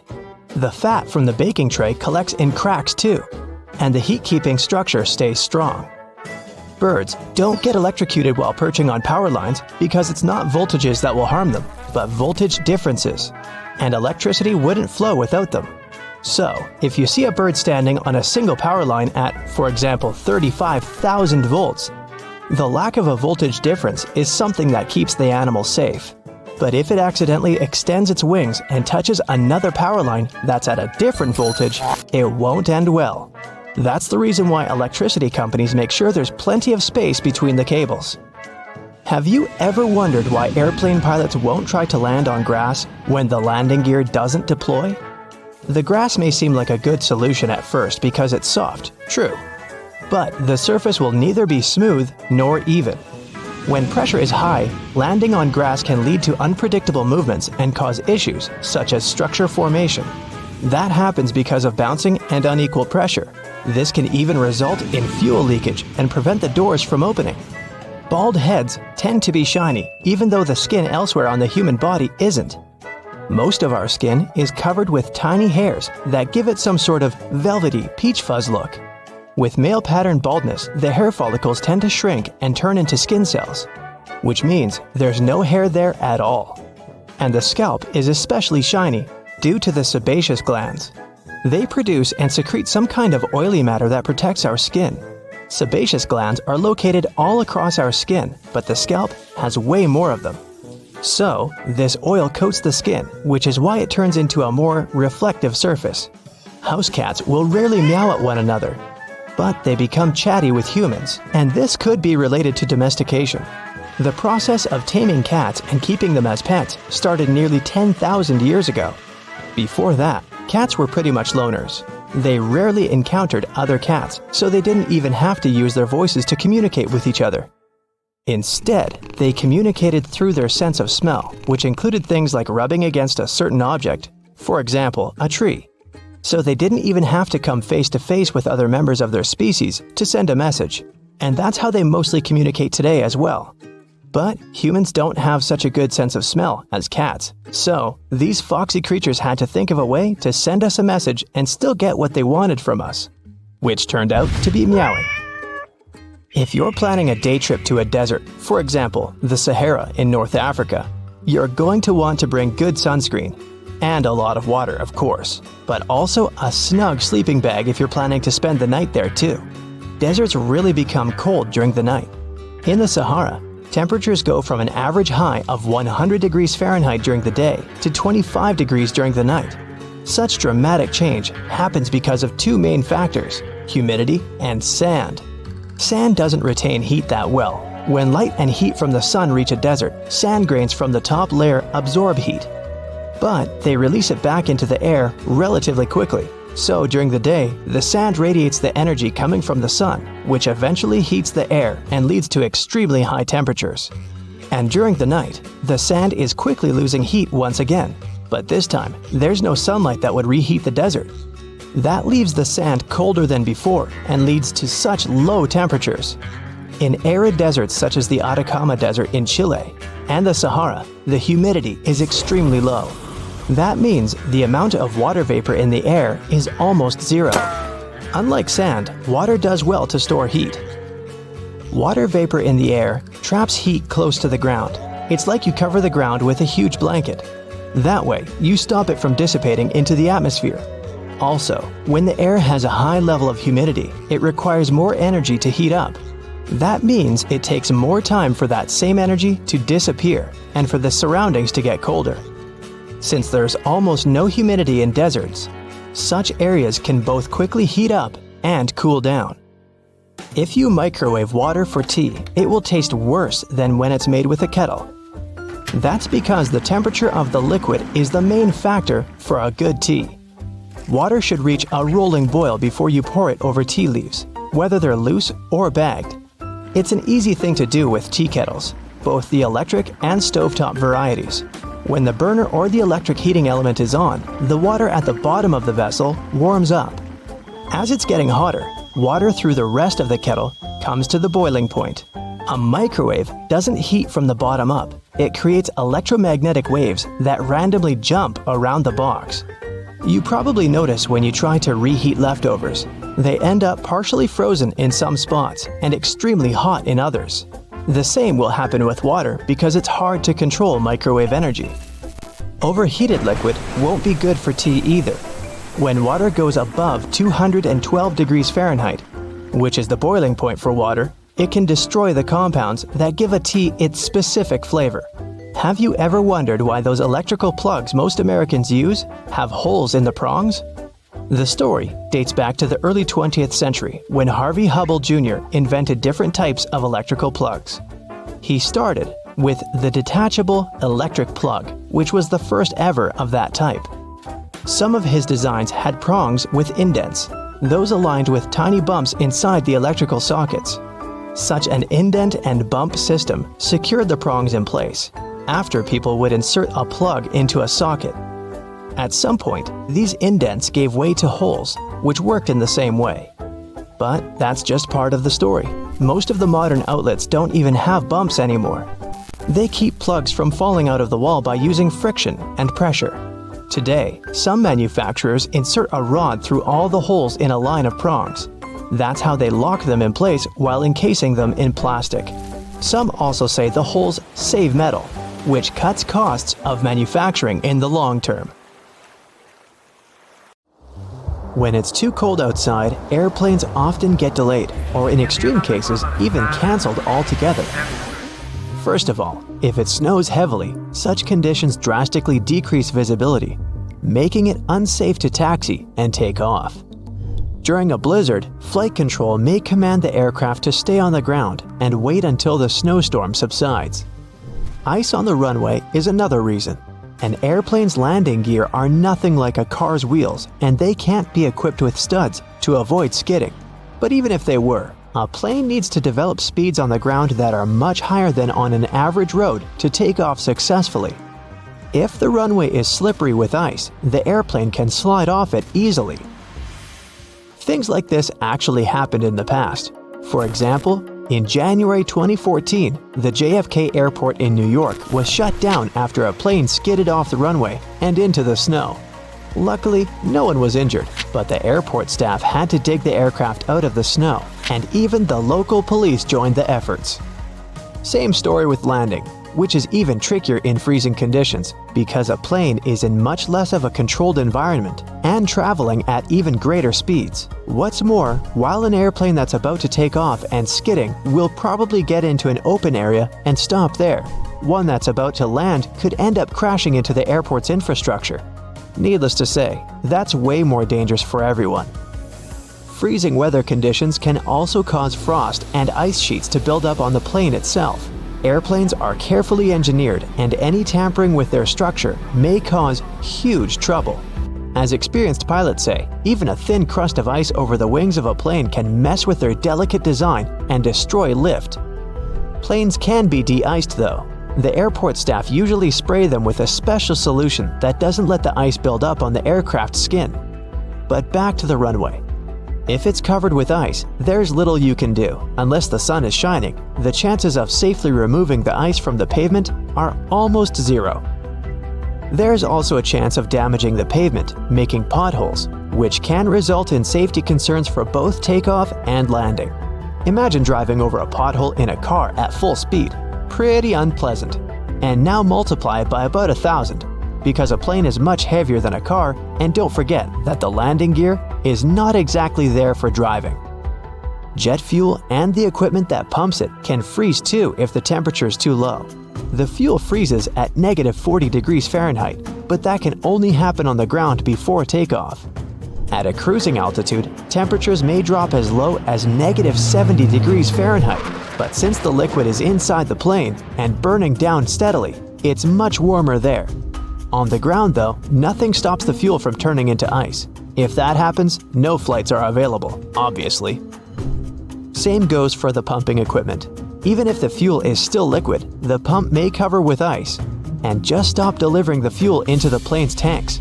In the worst-case scenario, it might even break down, leading to expensive repairs and prolonged delays in flights. Finally, ground crews have to do a lot of work before takeoff or landing, and they're all human after all, so they can't bear the freezing cold for too long. This issue is often resolved by tag teaming. One group of workers goes out in the field to do the job, while the other is waiting for them in a shelter.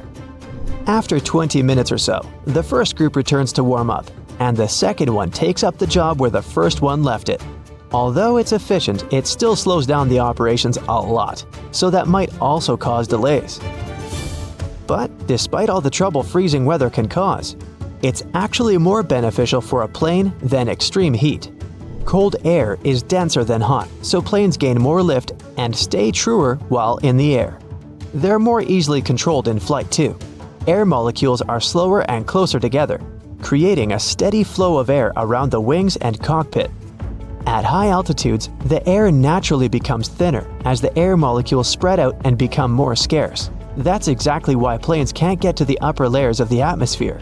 There's just not enough air there to create sufficient lift. The same happens when it's too hot down on the ground though.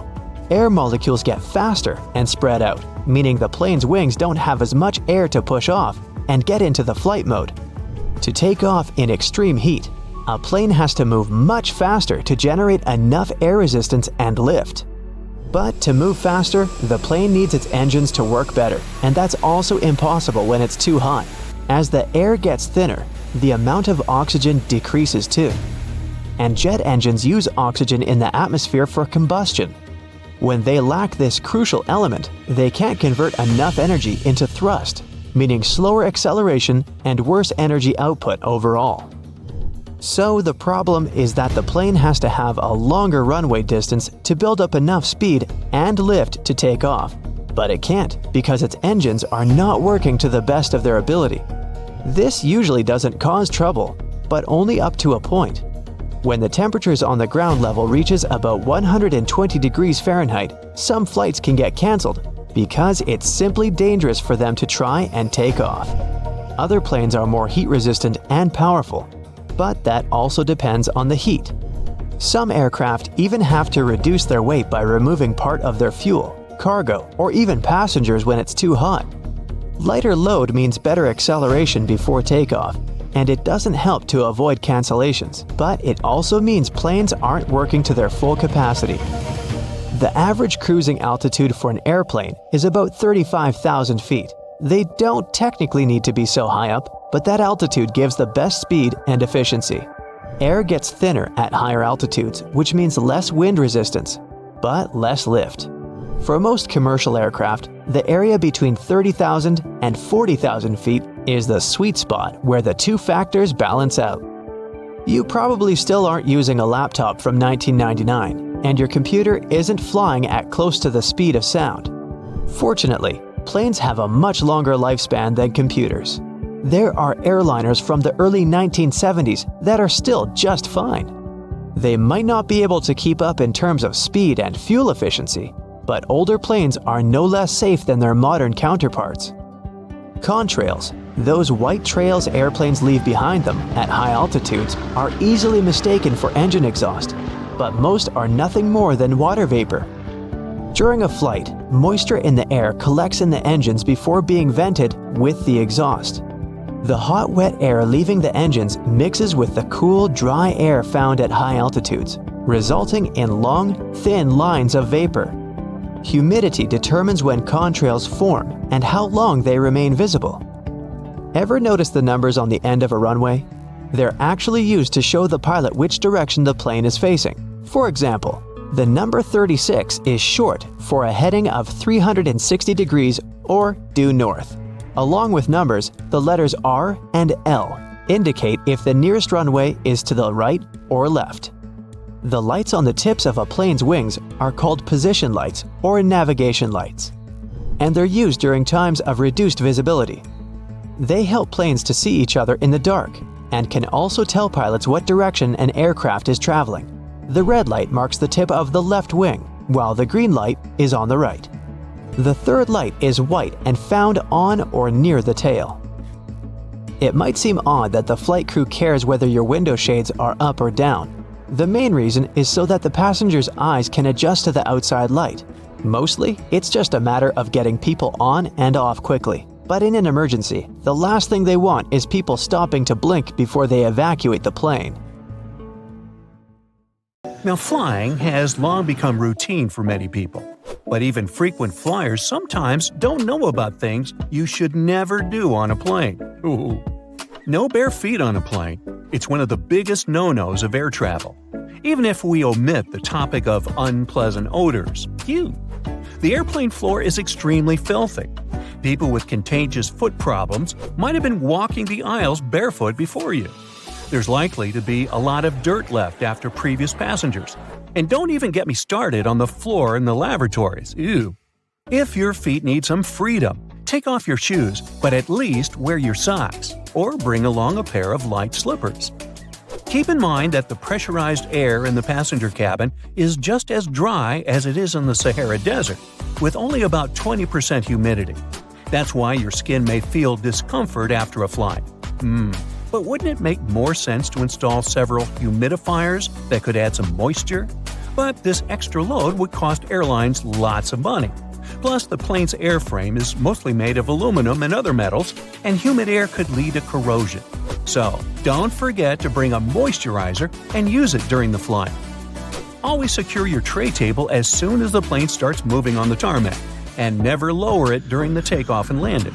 It's a security measure, which ensures that you and the other passengers will have a clear pathway in case of an emergency evacuation. Also, keep your seat in an upright position during takeoff and landing. First of all, a reclined seat can seriously slow down an emergency evacuation, since it will block a person sitting behind. What's more, the more backward you're leaning, the harder it is to get into the brace position during an emergency landing.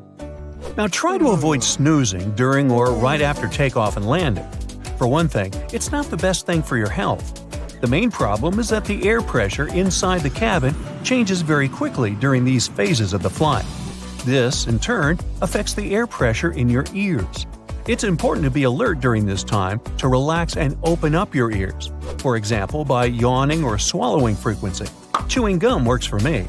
If you're sleeping, you can't do this, which can lead to permanent damage. And of course, there's a safety issue. Most accidents happen during takeoff and landing. If you're sleeping during these stages, you might not be alert and conscious enough if an emergency happens. Now, this next recommendation comes from the EPA, the Environmental Protection Agency. According to them, you might want to skip on hot drinks on a plane. The water used to make tea or coffee doesn't come from bottles, it's regular tap water. And water tanks on airplanes are often old and full of bacteria. In 2004, there was a study which found that more than 12% of water samples contained harmful bacteria. But if you still decide to have a cup of hot beverage on a plane, never pour coffee or tea on your own. Flight attendants are trained to handle this task in crowded aisles of a moving airplane and won't accidentally burn you or other passengers. Now, it's probably better if you don't order Coke on a plane. The cabin pressure, so low up in the air, causes a lot of foam. For apparent reasons, flight attendants don't want to serve you a cup filled with froth. That's why they'll fill only half the cup, then wait for the bubbles to settle, and then finish pouring. That can take ages. Keep your air vent open. This way you'll minimize the spread of germs. Planes have high-quality air filters. They'll catch up to 99% of all airborne germs, so you should be safe there. But make sure to wipe that tray table. With 8 times more bacteria than the toilet flush button, it's the dirtiest place on board. Another thing you should avoid is leaning your head on the window if you have a window seat. You never know who occupied your seat before you, and, in any case, the glass is likely to be covered with germs. Say no to backless sandals and high heels on a flight. I do. There are very serious safety reasons for such a request. The first is that both these types of footwear make it very difficult to evacuate the aircraft fast. If you wear high heels, you will anyway have to leave them behind in case the crew is using emergency slides during an evacuation. The heels are very likely to damage the slide, so off they go. Now ask yourself, do you really fancy running away from the airplane barefoot? I'll answer that for you. Nope. Instead, wear sturdy shoes with a solid sole. In this case, you won't find yourself standing on the hot tarmac or in the weeds without any footwear at all. Don't stuff heavy objects into overhead compartments. Your things may not stay inside during severe turbulence, and while falling out, they will injure you and other passengers. Ow! That's why, if it feels difficult to lift something into the overhead compartment, better put it under the seat in front of you or elsewhere. Now, don't blame the pilots for the hard landing. When you experience it in bad weather, it might be intentional. If the runway is covered with water or snow, the plane has to touch down hard in order to break the water layer and prevent aquaplaning. Otherwise, the water can perform the role of a lubricant, and the plane won't be able to brake or respond to any control. Deploying an emergency slide when there's no emergency is a very bad idea. It can cause hour-long delays and cost airlines thousands of dollars to pack the undamaged slide back into its container. Why would someone do it? Apparently, some think it'll help them get off the plane faster. Well, they're an idiot. Don't be one yourself. Just keep in mind that it doesn't work this way. Don't ignore the instructions of the cabin crew to open window shades during takeoff and landing. This way, flight attendants can see what's happening outside, assess the situation, and act fast, organizing the evacuation. For example, if there's a fire outside one exit, they will redirect passengers toward another door. Avoid carrying spray deodorants or shaving cream in your carry-on baggage. Both these things tend to explode mid-flight and therefore aren't allowed on board the airplane. A much better idea is to choose stick deodorants. You also mustn't keep power banks in your checked luggage, and if you want to bring one on board, its capacity shouldn't be more than 20,000 milliamps. Besides, you shouldn't use them during the flight since they might catch fire. In general, lithium batteries are safe to use, but since they're high energy, they can catch fire if they're not treated with care, misused, or if there's a manufacturing fault. Such batteries have been the cause of quite a few fires on board airplanes, as well as during ground handling. Do not worry about airport scanners, they won't harm your health. Otherwise, airport employees wouldn't be able to stay near them without special clothing. Even when you're passing by a baggage scanner, the risk is minimal. And the last one, don't act like a jerk on board. Behave yourself. I know you will. Also, never try to land a plane on your own. Nah, don't laugh, I'm not kidding. In movies, they often show us that something happens to the pilots and they can't land the plane. And that's when the main character, a very skillful person, starts their game. Unfortunately, it's close to impossible to do it in real life, even if a person is a genius, is fond of computer simulators that match the real model of an aircraft 100%, and is ready to follow all the instructions from the ground, they're likely to fail due to one simple aspect: stress. It is true that there have been cases throughout history when amateurs landed smallish private planes after the incapacitation of a pilot.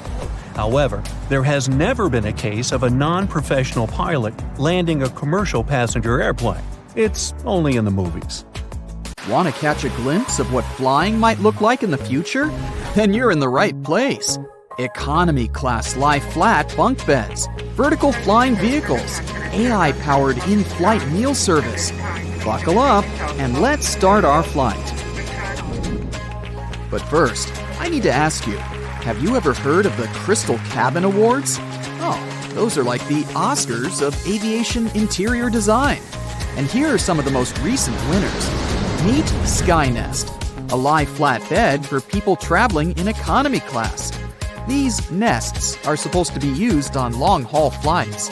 The design is based on a sleep pod island located in the middle of the plane. And you can book a 4-hour time slot if you want to take a real nap during your flight. The best news is that this design is likely to be introduced next year.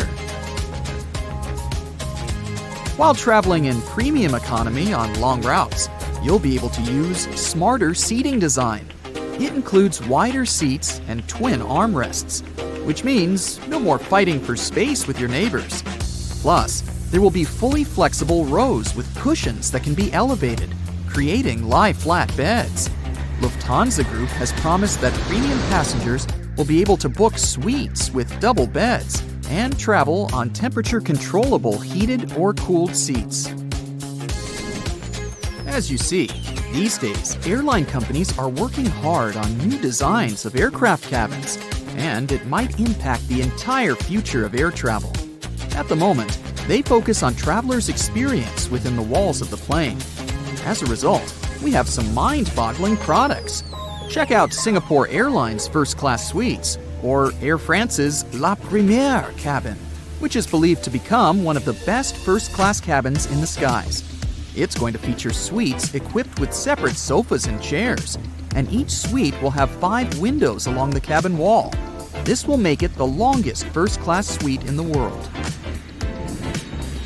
But then, Airbus went and patented the idea of a more interactive flight experience, especially for those lucky passengers occupying window seats.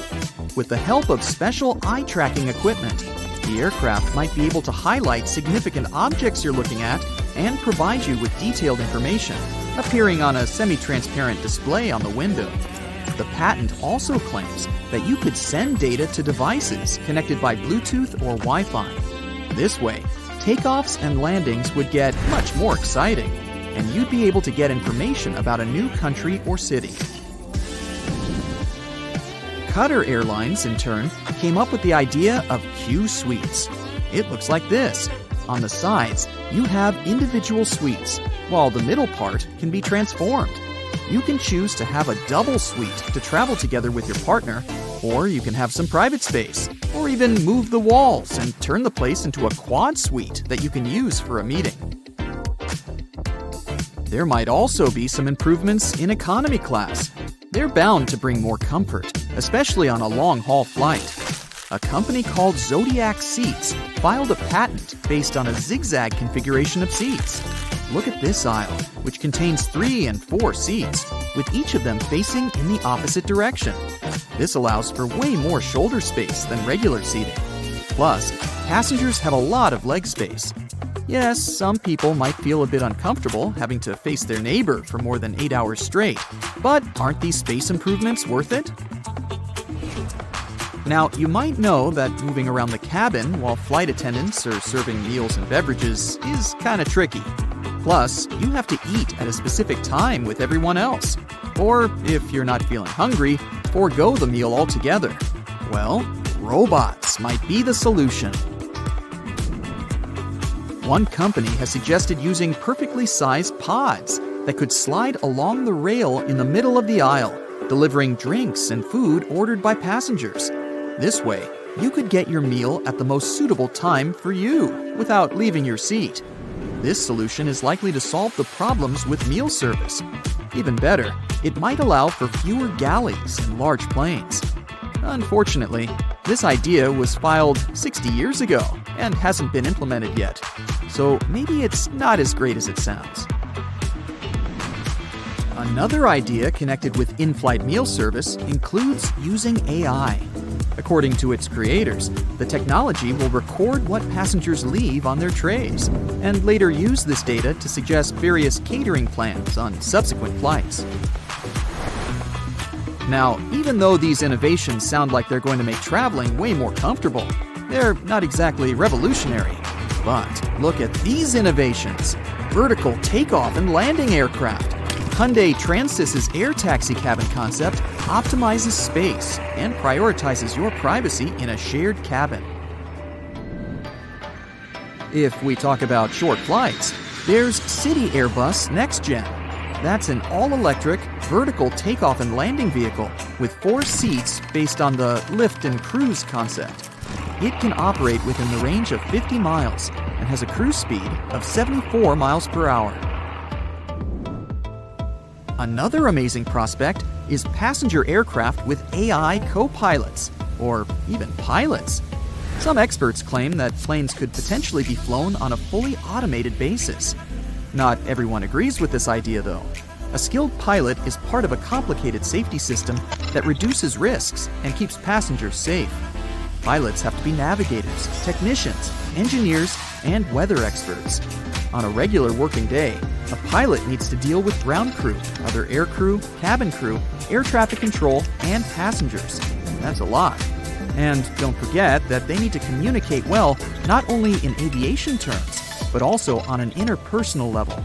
Will AI be able to do the same? Time will tell. But let's get back to the boldest ideas about the future of air travel. Some experts think that sometime around 2040, you'll be able to catch a hypersonic plane ride. Lots of people believe that the era of supersonic planes finished in 2003 when the Concorde commercial airplane was decommissioned after decades of being unprofitable. But it seems the situation might change soon. New supersonic aircraft will fly at incredible heights, and their speed is likely to be at least 6 times the speed of any other passenger plane. Traveling from New York to London, in this case, will take less than 2 hours. By comparison, these days, it takes a conventional airplane 8 hours to fly from one of these cities to the other. There is one problem, though. The supersonic plane tickets will cost a lot, and statistically, people tend to prioritize price over speed. So, experts don't think that a lot of people will be eager to pay a few $1,000s to get from London to Sydney in 4 hours. Plus, such planes will need a lot of liquid hydrogen fuel, and at the moment, it's not cheap. By the way, you might not recognize a plane from 2050. These flying machines will keep changing for the next several decades, and the chances are high that, at some moment, windows will start to disappear from airplanes altogether. This way, aircraft will become stronger and better suited for high speeds. Windows make planes heavier, which results in larger fuel consumption. No wonder cargo planes don't have windows. Planes will also become sleeker and will likely be covered with solar panels. There's also a concept of a plane with its cabin made out of transparent polymers. I don't know about you, but I don't think I'd ever board such a plane. Talk about aerophobia. The chances are that in a few decades, we'll see a hypersonic plane with a jet engine that can turn into a rocket, that can fly into space. Liquid oxygen would get injected into the exhaust, turning the engine into a rocket. It would help the aircraft reach enormous speeds, and on the way back, the engine would turn into a regular jet engine once again. Are the letters SSSS on your boarding pass a reason to worry? What's much more dangerous than turbulence? Should you really be the first to board the plane? You're about to figure it out. You might have noticed that most planes have blue seats. There's no mystery here. Airlines opt for this color because it's considered to have a calming effect. This color supposedly puts passengers at ease and helps even the most nervous flyers to relax. But there's also another, more practical reason. Stains, dirt, and scrapes are less visible on dark blue fabric. Never throw your boarding pass away in a public place. It contains tons of your sensitive information, including your name and frequent flyer number. This, in turn, may allow someone else to check your future bookings, change your seat, or even cancel your flights. So the best way to deal with the boarding pass for a flight you've already boarded is to take it home and feed it through a paper shredder. By the way, if you ever see the letters SSSS or S on your boarding pass, get ready for additional security checks. Instead of these letters, there may be a checkerboard pattern. Anyway, if you have any of these marks, your carry-on luggage can also undergo a thorough inspection. Why might they choose you for secondary screening? Some of the criteria are making a one-way reservation or paying cash for your ticket. In some cases, the selection is absolutely random. Look, your gate is open and the boarding is started. Wait, where are you running? There's no need to hurry. The trick experienced Globetrotters use is always board last. For one thing, you don't have to waste time standing in line. Then, there are fewer people on the jetway and in the aisle, and you spend less time on the plane. No one is going to take your seat anyway. There's one exception though. If you have a bulky carry-on bag, it may make more sense not to board last. Otherwise, the chances are high that all the overhead bin space will be occupied by the time you reach your seat. And then your bag may end up in another part of the plane, and you'll have to wait till the other passengers disembark before you get to your luggage. Duh!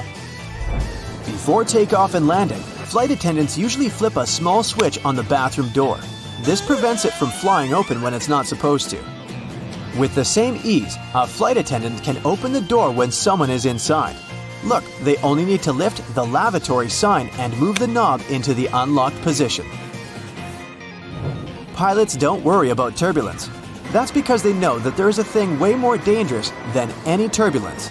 It's an updraft. In most cases, turbulence only drops you a couple of feet down, even though it might feel as if you're falling from the top of the Empire State Building.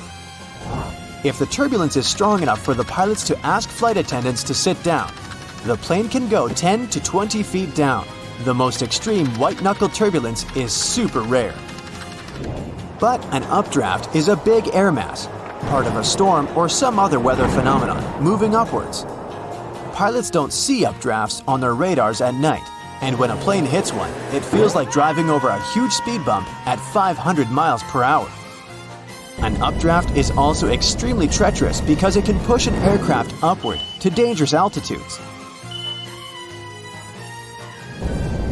Modern planes have a special system that detects other aircraft, mountains, and different solid objects in their path. 10 miles away from another plane, and a voice in the cockpit starts chanting, "Traffic, traffic."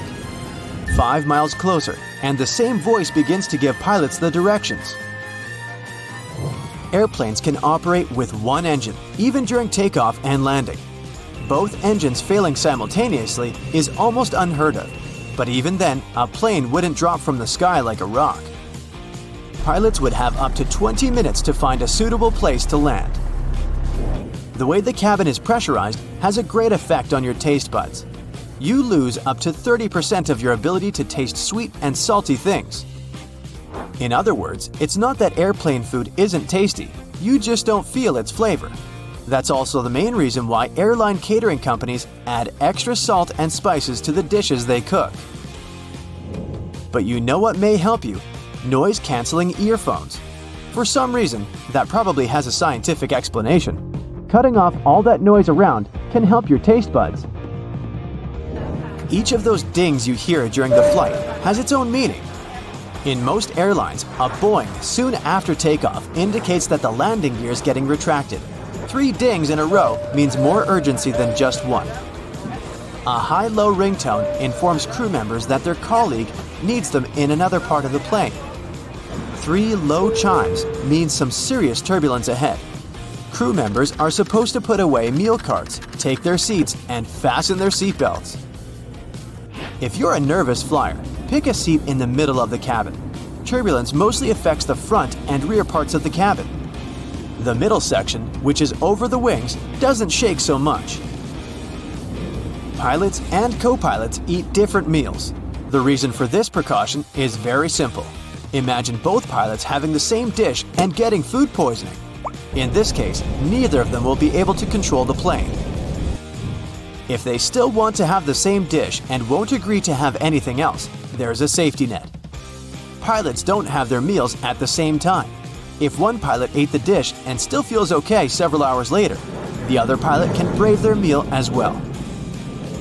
What would you say when asked about the filthiest place on a plane? Nope, that's not the toilet seat. It's not even in the bathroom.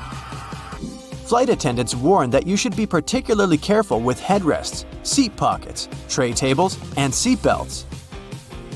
Experiments have shown that 1/3 of all seat belts have yeast and mold on them. Most tray tables are covered with bacteria.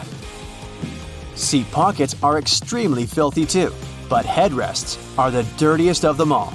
In most cases, flight attendants don't have enough time to change or disinfect them in between flights. If your captain announces they're finishing some paperwork, it means they're busy revising the flight itinerary or waiting for the ground staff to prepare the flight logbook. That's a journal that contains the official record of a journey. Some places, especially those flying long distances, have secret bedrooms for crew members to catch some shut-eye. These bedrooms, called crew rest compartments, are located either at the back of the plane or behind the cockpit. Such a compartment can have up to 10 comfortable beds where flight attendants can have a rest. Plane windows are made of super strong plexiglass that can easily cope with high speeds. And the window panes are shaped in a special way so that the high pressure inside the cabin pushes them against the aircraft body. In other words, plane windows are very unlikely to get broken. Once upon a time, plane windows were square, but the pressure built up in the corners of such windows, making them ultimate weak spots. This means that each square window had 4 weak spots. This made them likely to crash under the enormous stress of high altitudes. Luckily, making airplane windows curved solved this problem once and forever. Such a shape distributes the pressure and reduces the likelihood of cracks or any other damage. Planes regularly get struck by lightning, at least once a year or once per 1,000 hours of flight time. These days, it's totally safe. The electric charge simply runs through the aircraft's aluminum shell. It doesn't cause the plane any damage. But did you know that airplanes not only get hit by lightning, but they also trigger it? When an aircraft is flying through a cloud, the friction between its fuselage and the air creates static electricity. Sometimes it can cause lightning. A lot of airports are built near water, and there's a whole bunch of reasons for this. First off, most airports are located in big cities, and big cities are usually built near some form of water anyway. Back in the day, before trucks and proper roads were built, goods were transported by ship. Having a river or ocean nearby was vital to deliver essential supplies to the cities, like food and building supplies. It also allowed for trading to boost the local economies. Because most people travel into big cities for business and holidays, rather than rural areas, it made sense to build the airports there. The high demand for travel meant that the airports were needed and also made them profitable. But that's not the only reason they're built near water. Big cities are usually super crowded, and airports require a lot of land. Imagine trying to find a space big enough in the middle of New York City to put an airport.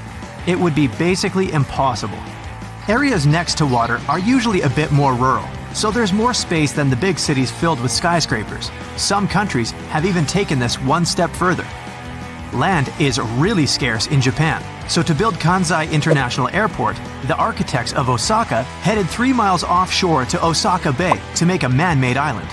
The artificial island is 13,200 feet long and 8,500 feet wide. That's so big that it can even be seen from space. It took a whopping 38 months to complete, and travelers can get across to the main island of Honshu via car, railroad, or high-speed ferry. Kansai International Airport opened in 1994 and became the world's first airport to be built on the sea. Despite its location, it has the longest airport terminal in the world with a length of just under 1 mile. Airplanes also can't have any obstacles around them when landing. It would be really difficult to try landing a plane with obstructions. These include trees, mountains, buildings, and power lines. Over water, nothing will restrict planes from taking off or landing, making it much safer. On mountainous islands, runways are often parallel to the ocean, as the mountains are inland, just like in the Gran Canaria Airport located on one of the Canary Islands. It also links to safety reasons. If a plane has to cancel a runway landing and go back around again, there must be enough room for it to do this safely without hitting anything. It's also got to be able to climb back up into the air at a safe angle to avoid causing problems for the passengers inside. Reaching this safe altitude is much easier, quicker, and safer by the sea, compared to big cities or mountainous areas. Speaking of failed landings, pilots are trained to deal with engine failure on takeoff. If a plane reaches the right speed for takeoff, it has to leave the runway, even if the engine fails. But don't worry, planes can still fly with only one engine. It just requires a bit more effort.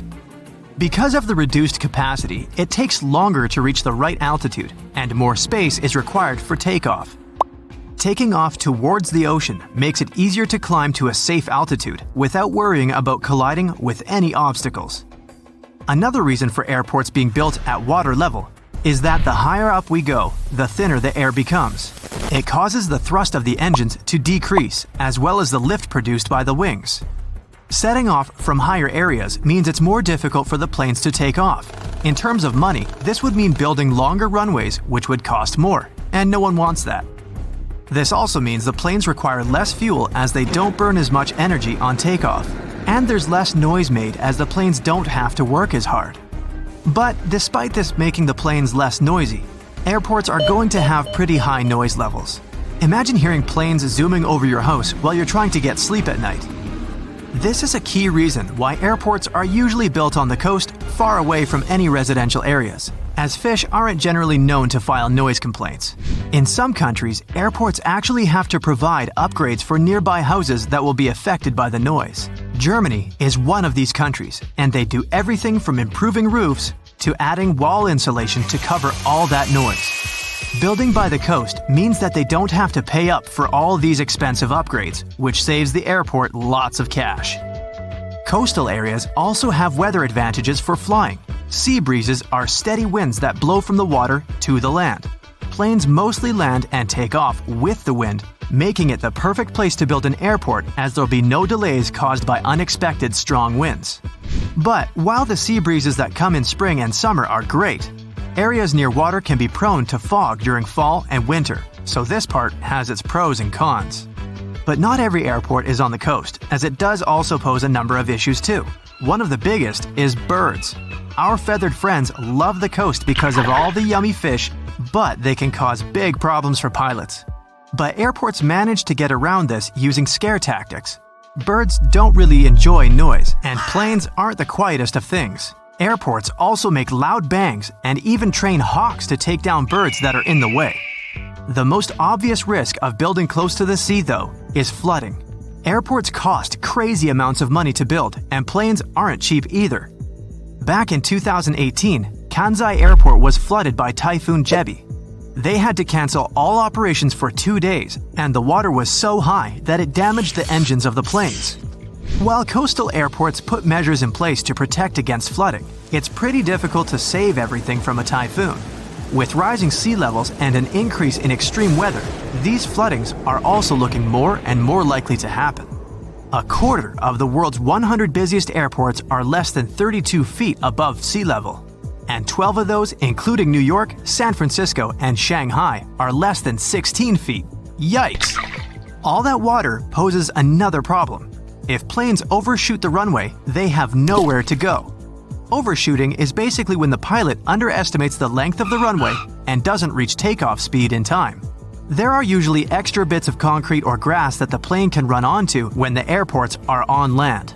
There'd be a bit of damage to the plane in this case, but nothing major. But with coastal airports, the plane might go straight into the water. Luckily, there's new tech that aims to prevent this from happening. These new kits let the pilots enter in all the flight calculations, including the weather conditions that could affect takeoff. This system then calculates how much runway the plane will need to stop. Many airports also have added soft concrete to the end of runways to avoid a watery disaster. When the plane glides onto this soft concrete, they get stuck, and it stops them traveling too far. There are also financial issues with building airports next to the water. Land rent next to the coast or lakes is usually higher than the mainland due to the demand. Like 40% of the US population lives on the coast, despite coastal areas only making up around 10% of America's total landmass. Airports require flat land to be built on, but this isn't always easy to find, and coastal land can pose particular problems due to sand conditions on marshland. But this doesn't mean it's not possible. One of the world's most famous airports, New York's JFK, was built on marshland. The land was a lot cheaper than usual, and marshland can't really be used for a lot. Of course, it can cost a lot of money to make the ground suitable to carry heavy loads, but this was all sorted. Finding such a big area close to one of the world's most famous cities was a very rare find, even if it was marshland. So, it's pouring outside when you get on a plane. If you were in a car, you'd simply switch on the windshield wipers and the headlights after turning the key in the ignition. Do pilots do that? Airplanes spark so many questions, and it's time for some answers. Do planes have windshield wipers? Yes, commercial planes do, but they're only used during taxiing, takeoff, and landing. Once a plane reaches its cruising altitude, pilots turn them off. The plane's speed is fast enough to clear the windshields from rain. Wipers might be absent on single-engine airplanes because the propeller airstream blows strong enough to keep the water away. What happens when a plane loses one engine in flight? Actually, it goes, "Hey, has anybody seen my engine? It was just here a second ago." No, nothing special. The plane actually just keeps flying. There are certificates for planes flying over oceans or long distances that state how long they can do it. For example, the Boeing 787 can fly for more than 5 hours without the second engine. It's enough for pilots to plan a safe landing. Well, why is it so cold on a plane? The temperature on board averages 74 degrees Fahrenheit, about the same as in most office buildings. But you feel so cold because your body doesn't move much, producing less heat to warm itself. The crew doesn't turn the heat up because hot air can cause some passengers to faint during the flight. Do airplanes have horns? Yeah, and some of them have a whole trumpet section. Actually, yes, they do have horns, but pilots don't use it to scare away birds or get other aircraft's attention in the sky. "Hey, move over, buddy!" Actually, you can hear that high-pitched chime only on the ground when the plane isn't moving, like when an engineer checks something in the cockpit and wants to get the attention of a ground crew member. Why do planes leave white trails in the sky? It happens when the engine burns fuel. It ejects water and carbon dioxide that gets mixed with the atmosphere, and since the air is cold at high altitude and this exhaust is hot, the water condenses and may freeze, creating those white tails. Do airplanes have brakes? Yes, there are multiple disc brakes made of carbon steel material, similar to the ones in your car. But using them only isn't enough to stop the plane when it touches the ground. The braking system also includes different surfaces that slide out of the wings and disrupt the airflow. Can a plane door open mid-flight? The cabin pressure is the force that won't let that happen. If someone tried to do it, they would have to overcome more than 24,000 pounds of pressure, the weight of a ship anchor. Plus, there are lock bolts deep inside the aircraft structure that hold the door in place. What happens when lightning hits a plane? Now, statistics say this happens to every commercial plane about once a year. But the aircraft's metal parts and lightning protection systems prevent electrical buildup. So, in most cases, this leaves a plane with only a scorch mark on its surface. Why don't the seats and windows always line up? Good question. All commercial planes are designed with seats and windows perfectly aligned. But when an airline buys a jet, it often chooses to add extra seats. More seats mean more passengers and more tickets sold. And less of a view and less legroom for you. See how that works? Why do flight attendants touch the overhead compartment? You'd think that they're checking to see if it's closed tightly. But nope, they use a scalloped handrail hidden at the bottom of the overhead compartment for a steadier walk along the aisle. What are those white spiral marks on engines for? Well, since the ground staff wear hearing protection, they can't rely on their ears to decide if it's safe to approach the plane. Seeing that moving swirl on jet engines prompts them to stay away from the area. Why are there holes in airplane windows? Those windows actually have 3 panes of plexiglass. The tiny hole is in the middle one. It helps regulate the huge pressure difference inside and outside the cabin, so the outer pane can handle the load. If the outer pane happened to break, the middle one, even with a hole in it, would still be enough to keep the window intact. That hole also keeps the windows from fogging up. Why are there hooks on the wings? If there is an emergency landing on water, passengers have to step on the slippery wings to use some emergency exits. That's why crew members secure one end of a rope to the door frame and the other to the wing through the hook. Another rope is secured in the second hole, safely leading passengers along the wing to the inflatable slide. Why do the wings have different colored lights? It's for Christmas. No, that red light on the left wingtip, the green one on the right, and the white one on the tail make up the plane's navigational lights. They let other pilots know the plane's position and the direction it's moving in, toward them or away. Do planes have ignition keys? Well, since ignition keys are usually a security measure, most commercial planes don't need them. They're locked in hangars under 24/7 surveillance. To start the engine, a pilot just pushes buttons and turns switches. But smaller private planes, like a Cessna, have ignition keys to start the engine and even locks on the doors. Why are there triangles above the windows? These black and sometimes red stickers let the crew know which window is best to look out when they want to check the moving parts of the wing. If you get motion sickness during the flight, try to choose a seat between the triangles for a more comfortable trip. How can you get extra space on a plane? Well, if you're lucky enough to get an aisle seat, there's a magic button near the hinge under the armrest closest to the aisle. Press it, and the armrest will swing up to the back of your seat. Why are most planes white? Well, this color reflects the sun better than any other, so it helps keep a plane cool. It's also much easier to spot any cracks, dents, leaks, and other faults on the white surface. And paint makes a plane 1,200 pounds heavier, causing it to burn more fuel. Airlines save money by not painting them. Why don't airplanes have parachutes for passengers? Well, like paint, parachutes would also add extra weight, around 8,000 pounds. Plus, skydivers must go through at least 4 hours of training to learn how to handle a parachute.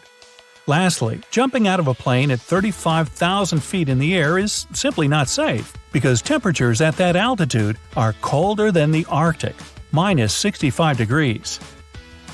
Why can't planes fly when it's hot? Well, the molecules in hot air are much more spread out. To lift a plane, you need dense air. That's why it gets harder for a plane to take off as the temperature increases. Besides, scorching weather can overheat the internal machinery or even melt some of its parts. So, if it gets 104 degrees Fahrenheit outside, your flight might be delayed. Why do planes have round windows? The very first commercial planes had square ones, but after some time, they started flying at a higher altitude that demanded the cabin be pressurized. Frequent pressurization and depressurization deformed and even broke windows with corners. They were replaced with round ones since they withstand the pressure much better. How do the oxygen masks work? Very well, actually. If the cabin is depressurized at cruising altitude, it loses oxygen. The masks provide that, but only for 15 minutes. It's okay though. That's long enough for the pilot to descend lower than 10,000 feet, where the air has more oxygen and people can breathe normally. What causes turbulence? Your trip gets bumpy because of 3 main reasons: storms, mountains, and jet streams. Just like an ocean, air creates waves when it meets a mountain, and sometimes it has nowhere to go but up in strong currents affecting a plane. Jet streams are bands of swift winds that appear when warm air masses collide with cold ones.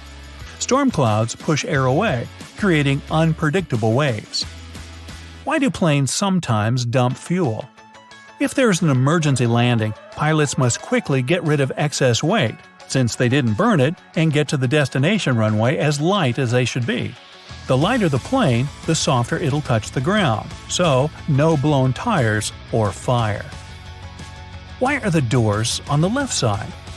Well, the captain usually sits on that side, so aligning the plane with the terminal jet bridge is easier. They fuel the aircraft and load baggage on the right side. If passengers are coming in on the left, it doesn't disturb those crews. Why do they dim the lights during takeoff and landing? It takes your eyes up to 30 minutes to fully adjust to a dark setting. Dimming the lights at night or dusk prepares them in case passengers need to make an emergency exit. They fade the lights during the day to save some engine power. Why are most plane seats blue? This color is psychologically associated with safety and reliability, so flight-weary passengers feel less anxious.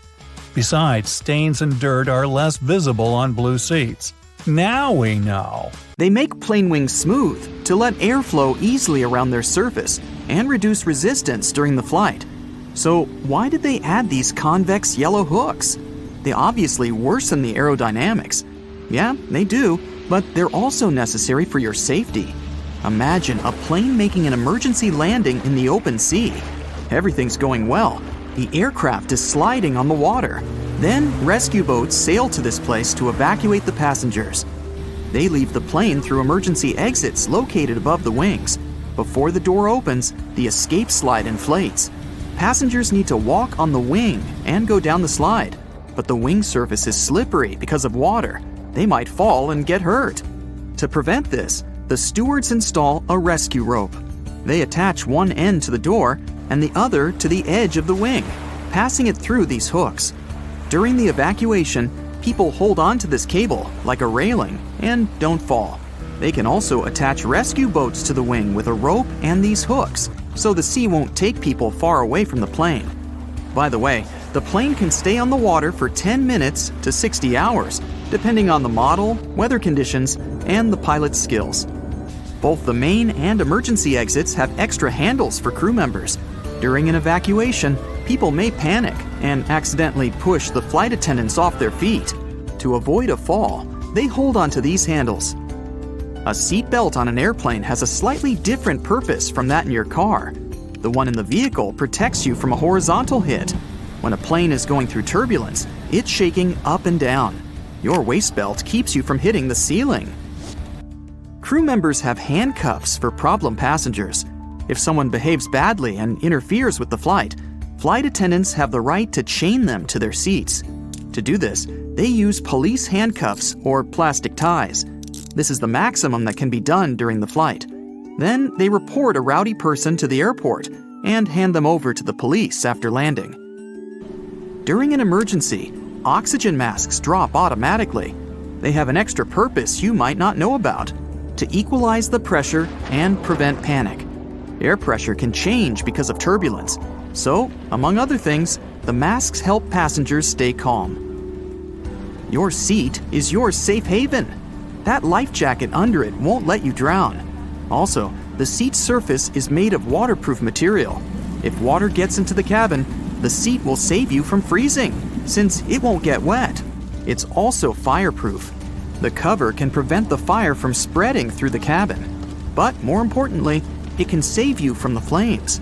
Of course, you'll most likely never have to use this feature, but it's nice to feel safe, isn't it? You can use the tray table in the seat in front of you like a hammock. Just tie a belt, a blanket, or a towel around the table and stretch your feet out. You might have noticed black triangles on the wall above the seats. For you, as a passenger, they may indicate the seats that have the best view of the wings, where you can take the most beautiful flight photos. But the triangles weren't created for your camera. The crew members monitor the condition of the aircraft through windows under these signs. Suppose the wings freeze, the engine catches fire, or the pilot receives a signal about some problem. In that case, the crew will quickly move to the triangles and assess the situation. And there you are, sitting under the triangle, looking at the wing and thinking, why are the wings located in the lower part of the plane? They could install them above the windows or right in the center. Actually, some planes have them in the middle and higher up, and each location makes sense. The engine and turbines are under the wings. It's much easier to repair them since they're close to the ground. And in case of an emergency landing in the sea, the wings act as a rescue cushion. They help to keep the plane on the water. Empty fuel tanks under the wing can also help the plane stay on the surface. But this position has certain risks. Debris can get into the turbines on the runway. Fortunately, this is unlikely to happen since they carefully clean it. Planes with wings in the middle get the least air resistance. That's why they build fighter jets and supersonic aircraft this way. Big cargo planes have wings in the upper part of the hull. Thanks to it, the aircraft stays close to the ground. It makes it easier to load cargo. Also, it's safer to land on unprepared runways with high wings, since debris won't get into the turbines. The aerodynamics of these planes works better thanks to such wings. They get less air resistance and deliver cargo faster. Oxygen inside the masks is a combination of chemicals. The transportation of oxygen tanks is too expensive for the airline. They take up a lot of space and increase weight, which leads to extra fuel consumption. Therefore, they use a chemical oxygen generator. It's located in the panel above your head. There's a small tank with barium, sodium, and potassium compounds. They mix and create a hot chemical reaction that releases oxygen and passes it into the mask. Small holes in windows save the glass from breaking. The air pressure inside the aircraft is much stronger than that outside.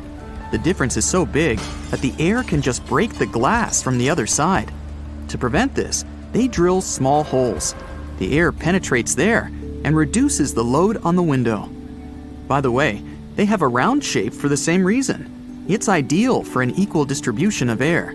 If they were square or triangular, air streams with moisture would accumulate in the corners. It would lead to destruction. Plus, all water gets dried out thanks to the hole. Windows are made of triple glass. The outer glass takes the pressure. The middle one works like a fuse. The third layer protects the second one from passengers who like to touch it. Technically, the plane could fly with one layer, but it would be dangerous. They also installed extra protection for the wheels. They experience huge loads during landing, but don't worry, they won't burst. The tires can withstand pressure 5 to 7 times bigger than they actually get. See the toilet sign on the door? There's a secret latch under it. Crew members can unlock the door from the outside, so don't expect complete privacy. Of course, it's prohibited for other passengers to do that. The cabin crew can open it in case of emergencies.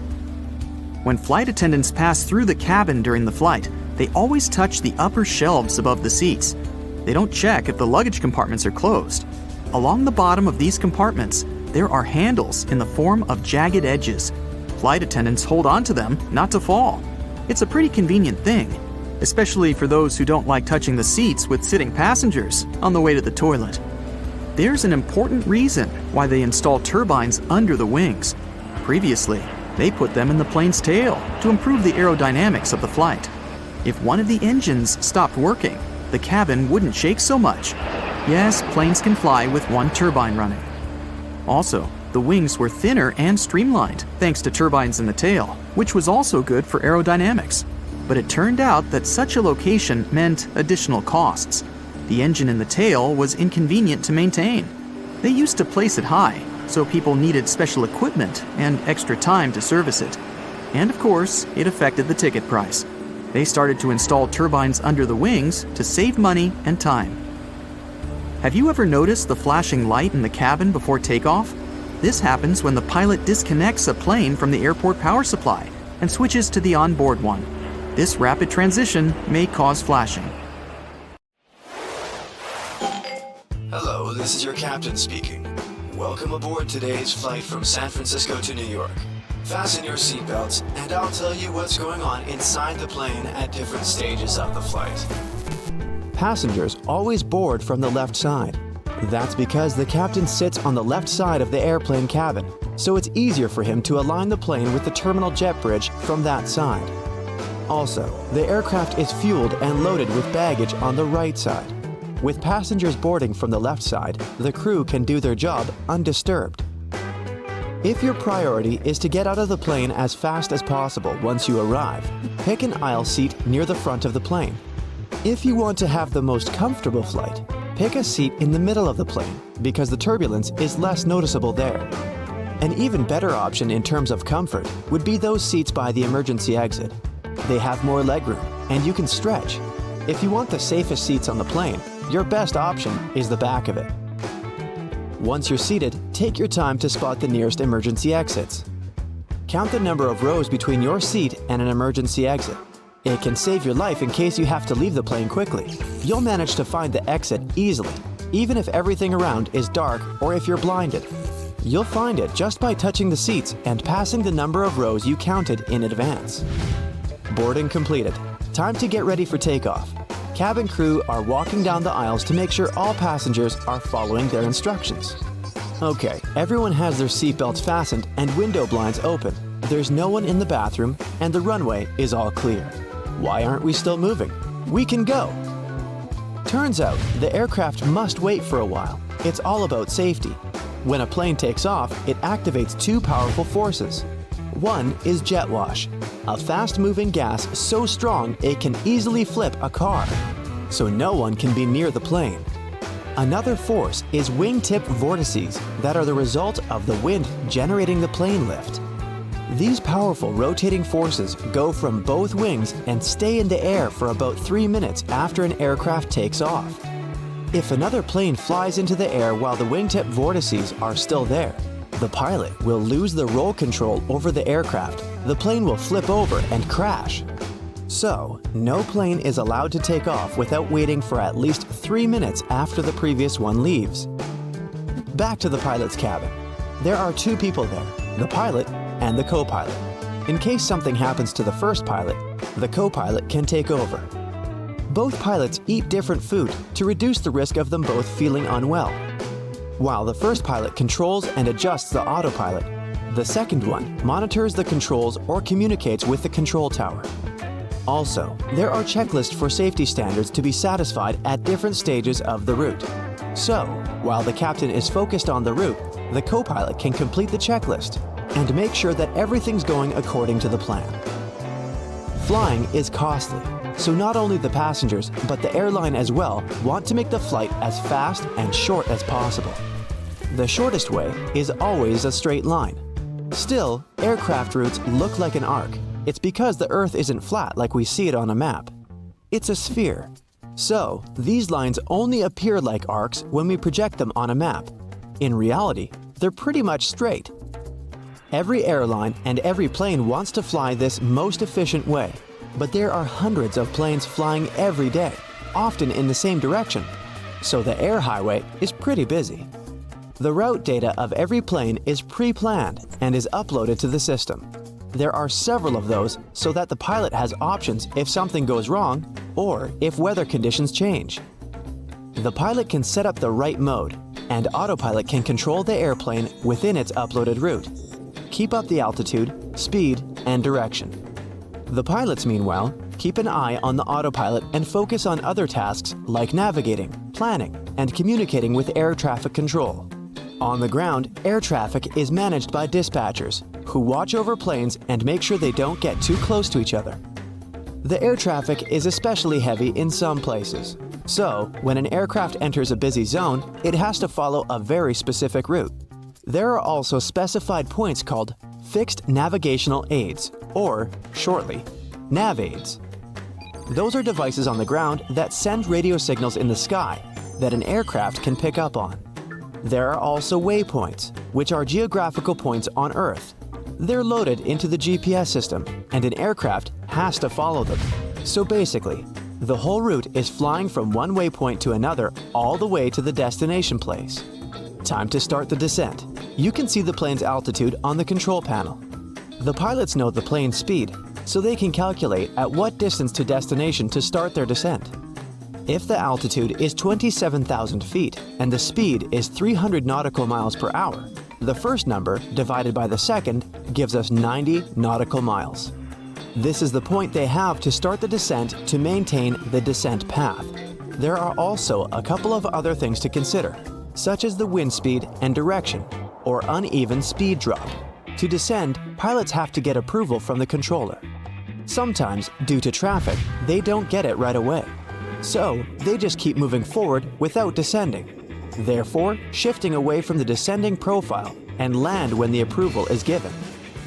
Takeoff and landing are the most crucial and dangerous phases of any flight. That's because the pilot has less time and space to react to any occurring problems. In the air, even if both engines stop working, a plane won't just start falling. Instead, it'll begin to glide through the sky, losing about 1 mile of altitude every 10 of them going forward. So, the pilot will have about 8 minutes to react and find a safe place to land. If an engine fails during takeoff or landing, the pilots will only have seconds to decide if they should still take off and deal with the problem in the air or cancel the flight. Even if something happens, canceling the flight isn't always an option. When the plane reaches the speed of 100 miles per hour, you can't possibly stop it before the runway ends. And getting off the runway isn't good, to say the least. To ensure everyone's safety, the rules at these stages of the flight are especially strict. You should turn on the airplane mode on your devices to make sure that the signals that devices transmit don't interfere with the plane's electronic systems and don't block the radio's frequency. You've probably heard that clicking sound a speaker makes right before your cell phone gets a call, if it's right next to the speaker.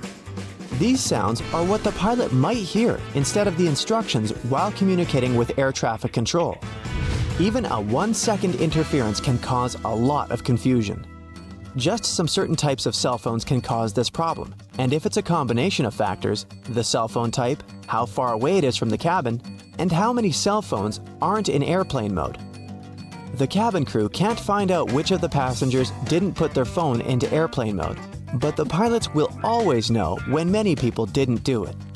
You should keep your window blind open during takeoff and landing for safety reasons as well. This way, your eyes get used to the light or the darkness outside. In case of an emergency, during these risky stages of the flight, people who are comfortable with the natural light will react and evacuate faster, which is crucially important when every second matters. For the very same reason, the lights are dimmed in the airplane. This way, the light will be closest to the light outside the aircraft. Another reason is that if the window blinds are open, people from the outside can see what's going on in the plane. For example, they can see if there's a fire inside and where exactly it is. This way, they can plan the evacuation better. They ask you to fold up your table and put up your seat in the upright position to ensure that in case of an emergency, there will be no obstacles in the way. Everyone should be able to leave the plane as fast as possible. The passengers aren't allowed to use the bathroom during takeoff and landing because there's no seatbelt, no safe escape route with no obstacles, and it's not safe overall. A person can get trapped there during evacuation. The pilot isn't even allowed to take off or land while someone is in the bathroom. And looks like we're ready for landing. Welcome to New York. Let me tell you a terrifying story. You're on a flight, 35,000 feet in the air, sipping coffee, listening to music over your earphones, when suddenly, a hunk of metal the size of a baseball rips through the plane like a bullet from space. No warning, no escape. Just a silent demise falling from the sky at 17,000 miles per hour. Sounds like a disaster movie? Perhaps, but it's also a very real scenario, and this should be a wake-up call. Right now, Earth is being surrounded by thousands of pieces of space junk like non-functioning satellites, rocket parts, or orbital shrapnel. Most burn up, some don't, and aviation experts warn. It's only a matter of time before one of them punches a hole in a plane full of passengers. Think the sky is empty once you're above the clouds? Of course not. In fact, it's busier than ever, from both above and below. Every day, around 100,000 flights crisscross the globe. At the same time, thousands of satellites, old rocket stages, and debris fragments are zipping through space just a few hundred miles above your head. We've basically turned low Earth orbit into a junkyard, and commercial planes are flying just beneath it. It's like cruising down the highway while someone dumps metal scraps from a bridge overhead. It might miss you, until it doesn't. So what exactly is all this flying trash? It's called space junk. Basically, all the stuff we once shot into orbit that's now just floating uselessly around up there, drifting, waiting to lose enough speed to come back to Earth. Think non-functioning satellites, spent rocket boosters, metal fragments from past missions, and the occasional wrench or bolt lost during a spacewalk.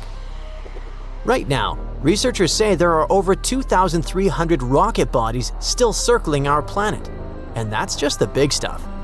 In total, we're tracking tens of thousands of objects larger than 4 inches, and possibly millions of tiny pieces too small to see, but large enough to cause serious damage. Here's the scary bit.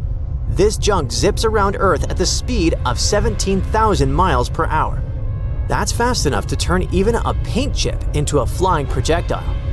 A piece the size of a coin could pierce a spacecraft or an airplane like paper. Most junk burns up in a fiery goodbye, but sometimes a stubborn chunk survives the fall. So far, no commercial airplane has been struck by falling space debris. Lucky us. Or lucky you. I don't fly that often, but luck doesn't last forever. There have already been plenty of close calls. Large chunks of junk have survived re-entry and crash-landed on Earth, sometimes near homes, farms, or even highways. In one case, a pressurized metal fuel tank from a rocket landed in Texas. In another, a long metal panel dropped into a remote field in Australia. In 2022, the situation became super serious for a few hours. Spain and France temporarily shut down parts of their airspace due to an uncontrolled re-entry of a Chinese rocket. Over 600 flights were delayed because no one could be certain where that chunk of metal might fall. That was the first time in history that air travel was interrupted because of space debris. And if current trends continue, it probably won't be the last. Now, picture that over the US on a holiday weekend. Jam-packed airports, thousands of flights, and suddenly, sorry folks, we might have some heat-resistant screws coming from space. Flights will be resumed soon. The problem is that re-entries can't always be predicted with pinpoint accuracy.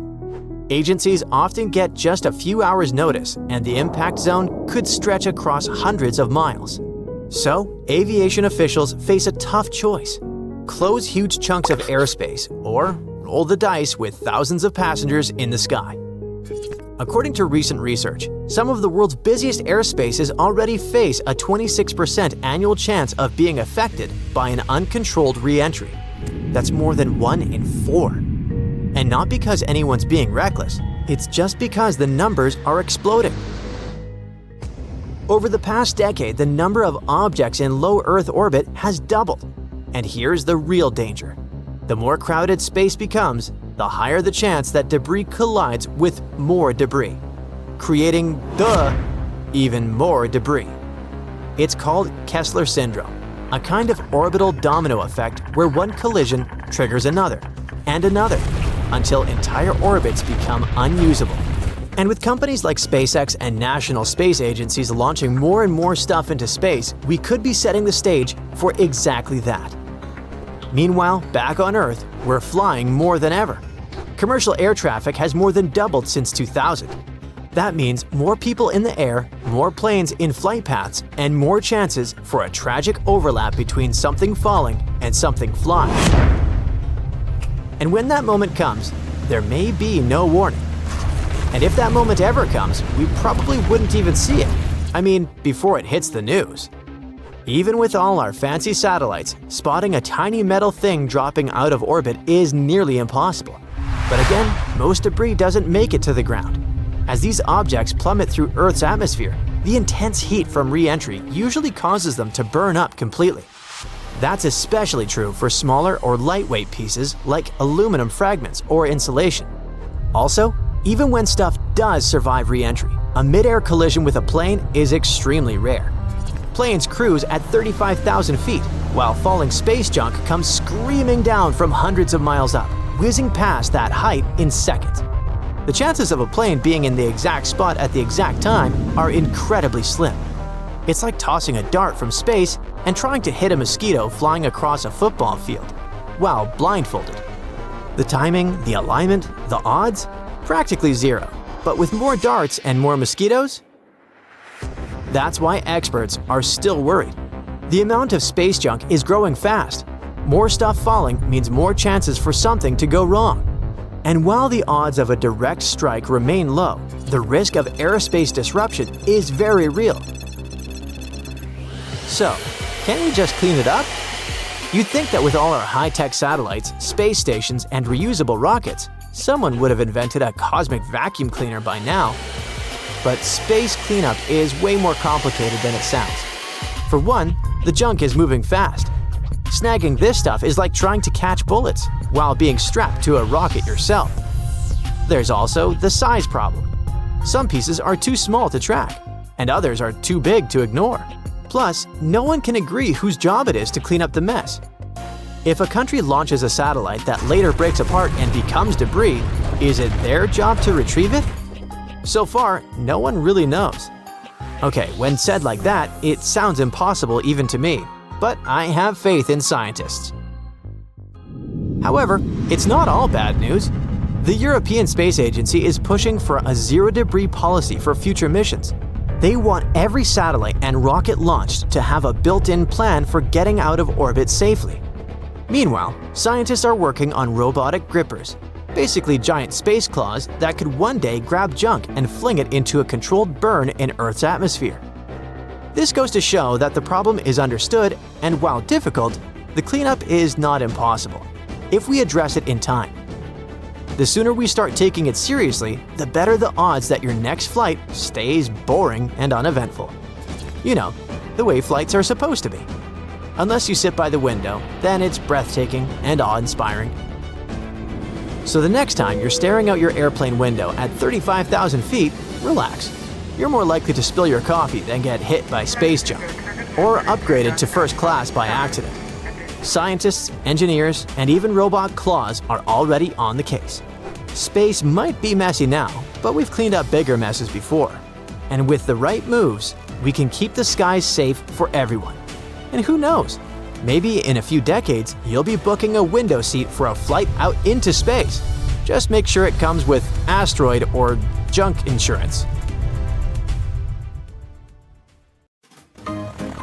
The first guy crazy enough to try flying in anything electric was a French dude, like 140 years ago.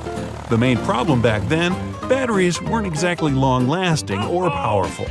Apple, Tesla, Samsung, modern batteries last ages. Well, not really. Even the biggest electric car battery couldn't keep a plane in the air, not for long anyway. Right now, 1 pound of airplane fuel has almost 60 times more energy than a regular battery. They would need to make the fuel tank 60 times bigger and fill it with batteries. But batteries are heavy, so you'd need to make the electric airplane more powerful to handle the weight. So then you'd need even more batteries, which would mean more weight. So you'd need to make an even stronger… you get the picture. But engineers are trying to find a balance. In 1973, 2 of them put an electric engine on a glider, and it flew for 14 minutes.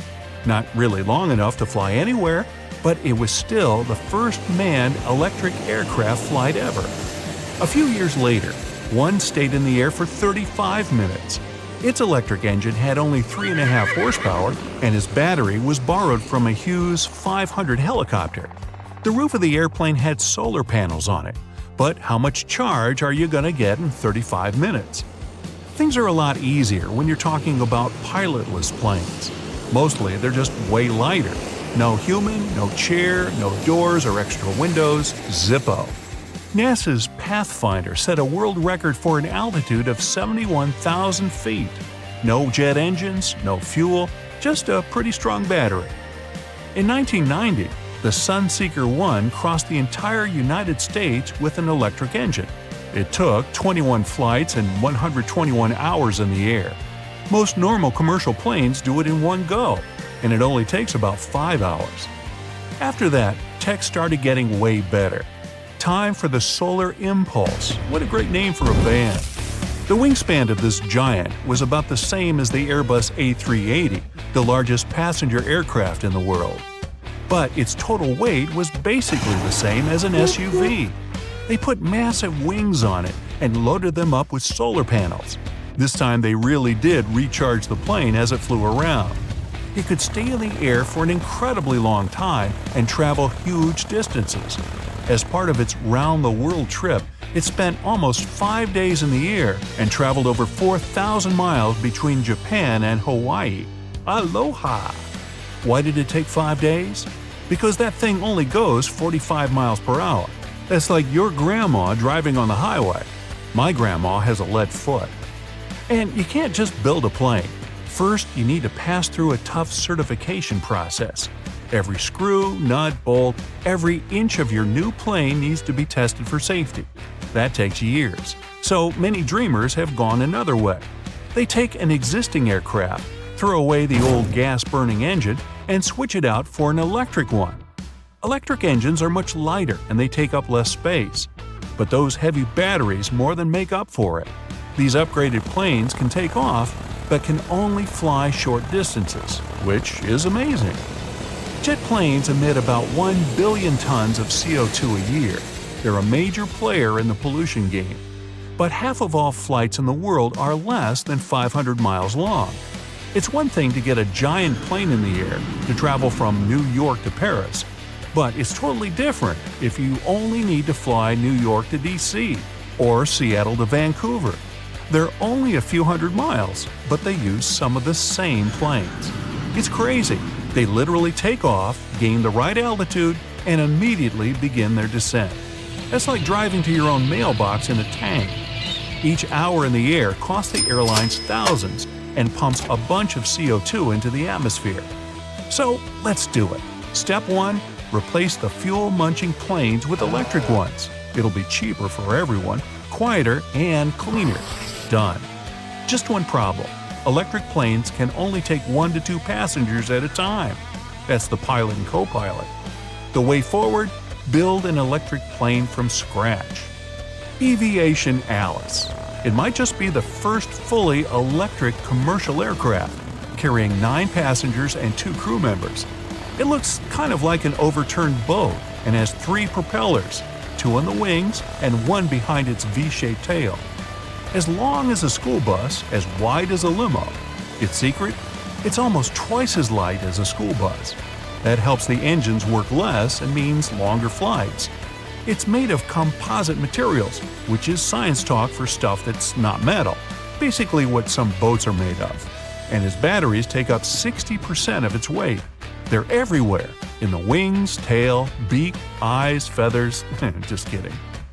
Alice has a max range of 650 miles. That's like LA to Vegas and back. And then back to Vegas one more time. Its cruising speed is only 275 miles per hour, much slower than fuel-powered planes. But the main advantage of Alice is money. 1 hour in the air costs the airline $200. That's way cheaper than even those tiny planes that millionaires use to fly to Cabo for the weekend. So what's aviation waiting for? Mostly it needs infrastructure. But that might not be such a big problem. There are almost 20,000 airports in the USA. Most of them are unused because they're just too expensive to run or because no airline wanted to bother flying there anymore. But Alice is much cheaper to maintain and it makes a lot less noise. Imagine the airport of the future, small, stylish, quiet, and clean. Engineers want to charge Alice with mobile chargers, like an electric version of those gas trucks you see at the airport. For a 1-hour flight, Alice needs to juice up for 30 minutes. That's actually not that bad. But imagine if you were going to take a 14-hour flight on that thing. You'd be waiting at the gate for 7 hours. Alice costs $800 less per hour than other planes. But the plane itself is pretty expensive. Try $4 million. Still, that's only a bit more than one of those private jets.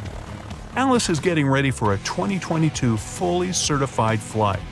That means it's only a few years before regional flights go electric, at least some of them. But if electric planes want to play in the big leagues, they need to solve that same old problem, their batteries. Modern lithium-ion batteries have serious issues. They're flammable, they lose their charge faster and faster, the more you recharge them, and the cold makes them not work as well. The next generation of batteries is lithium-sulfur batteries.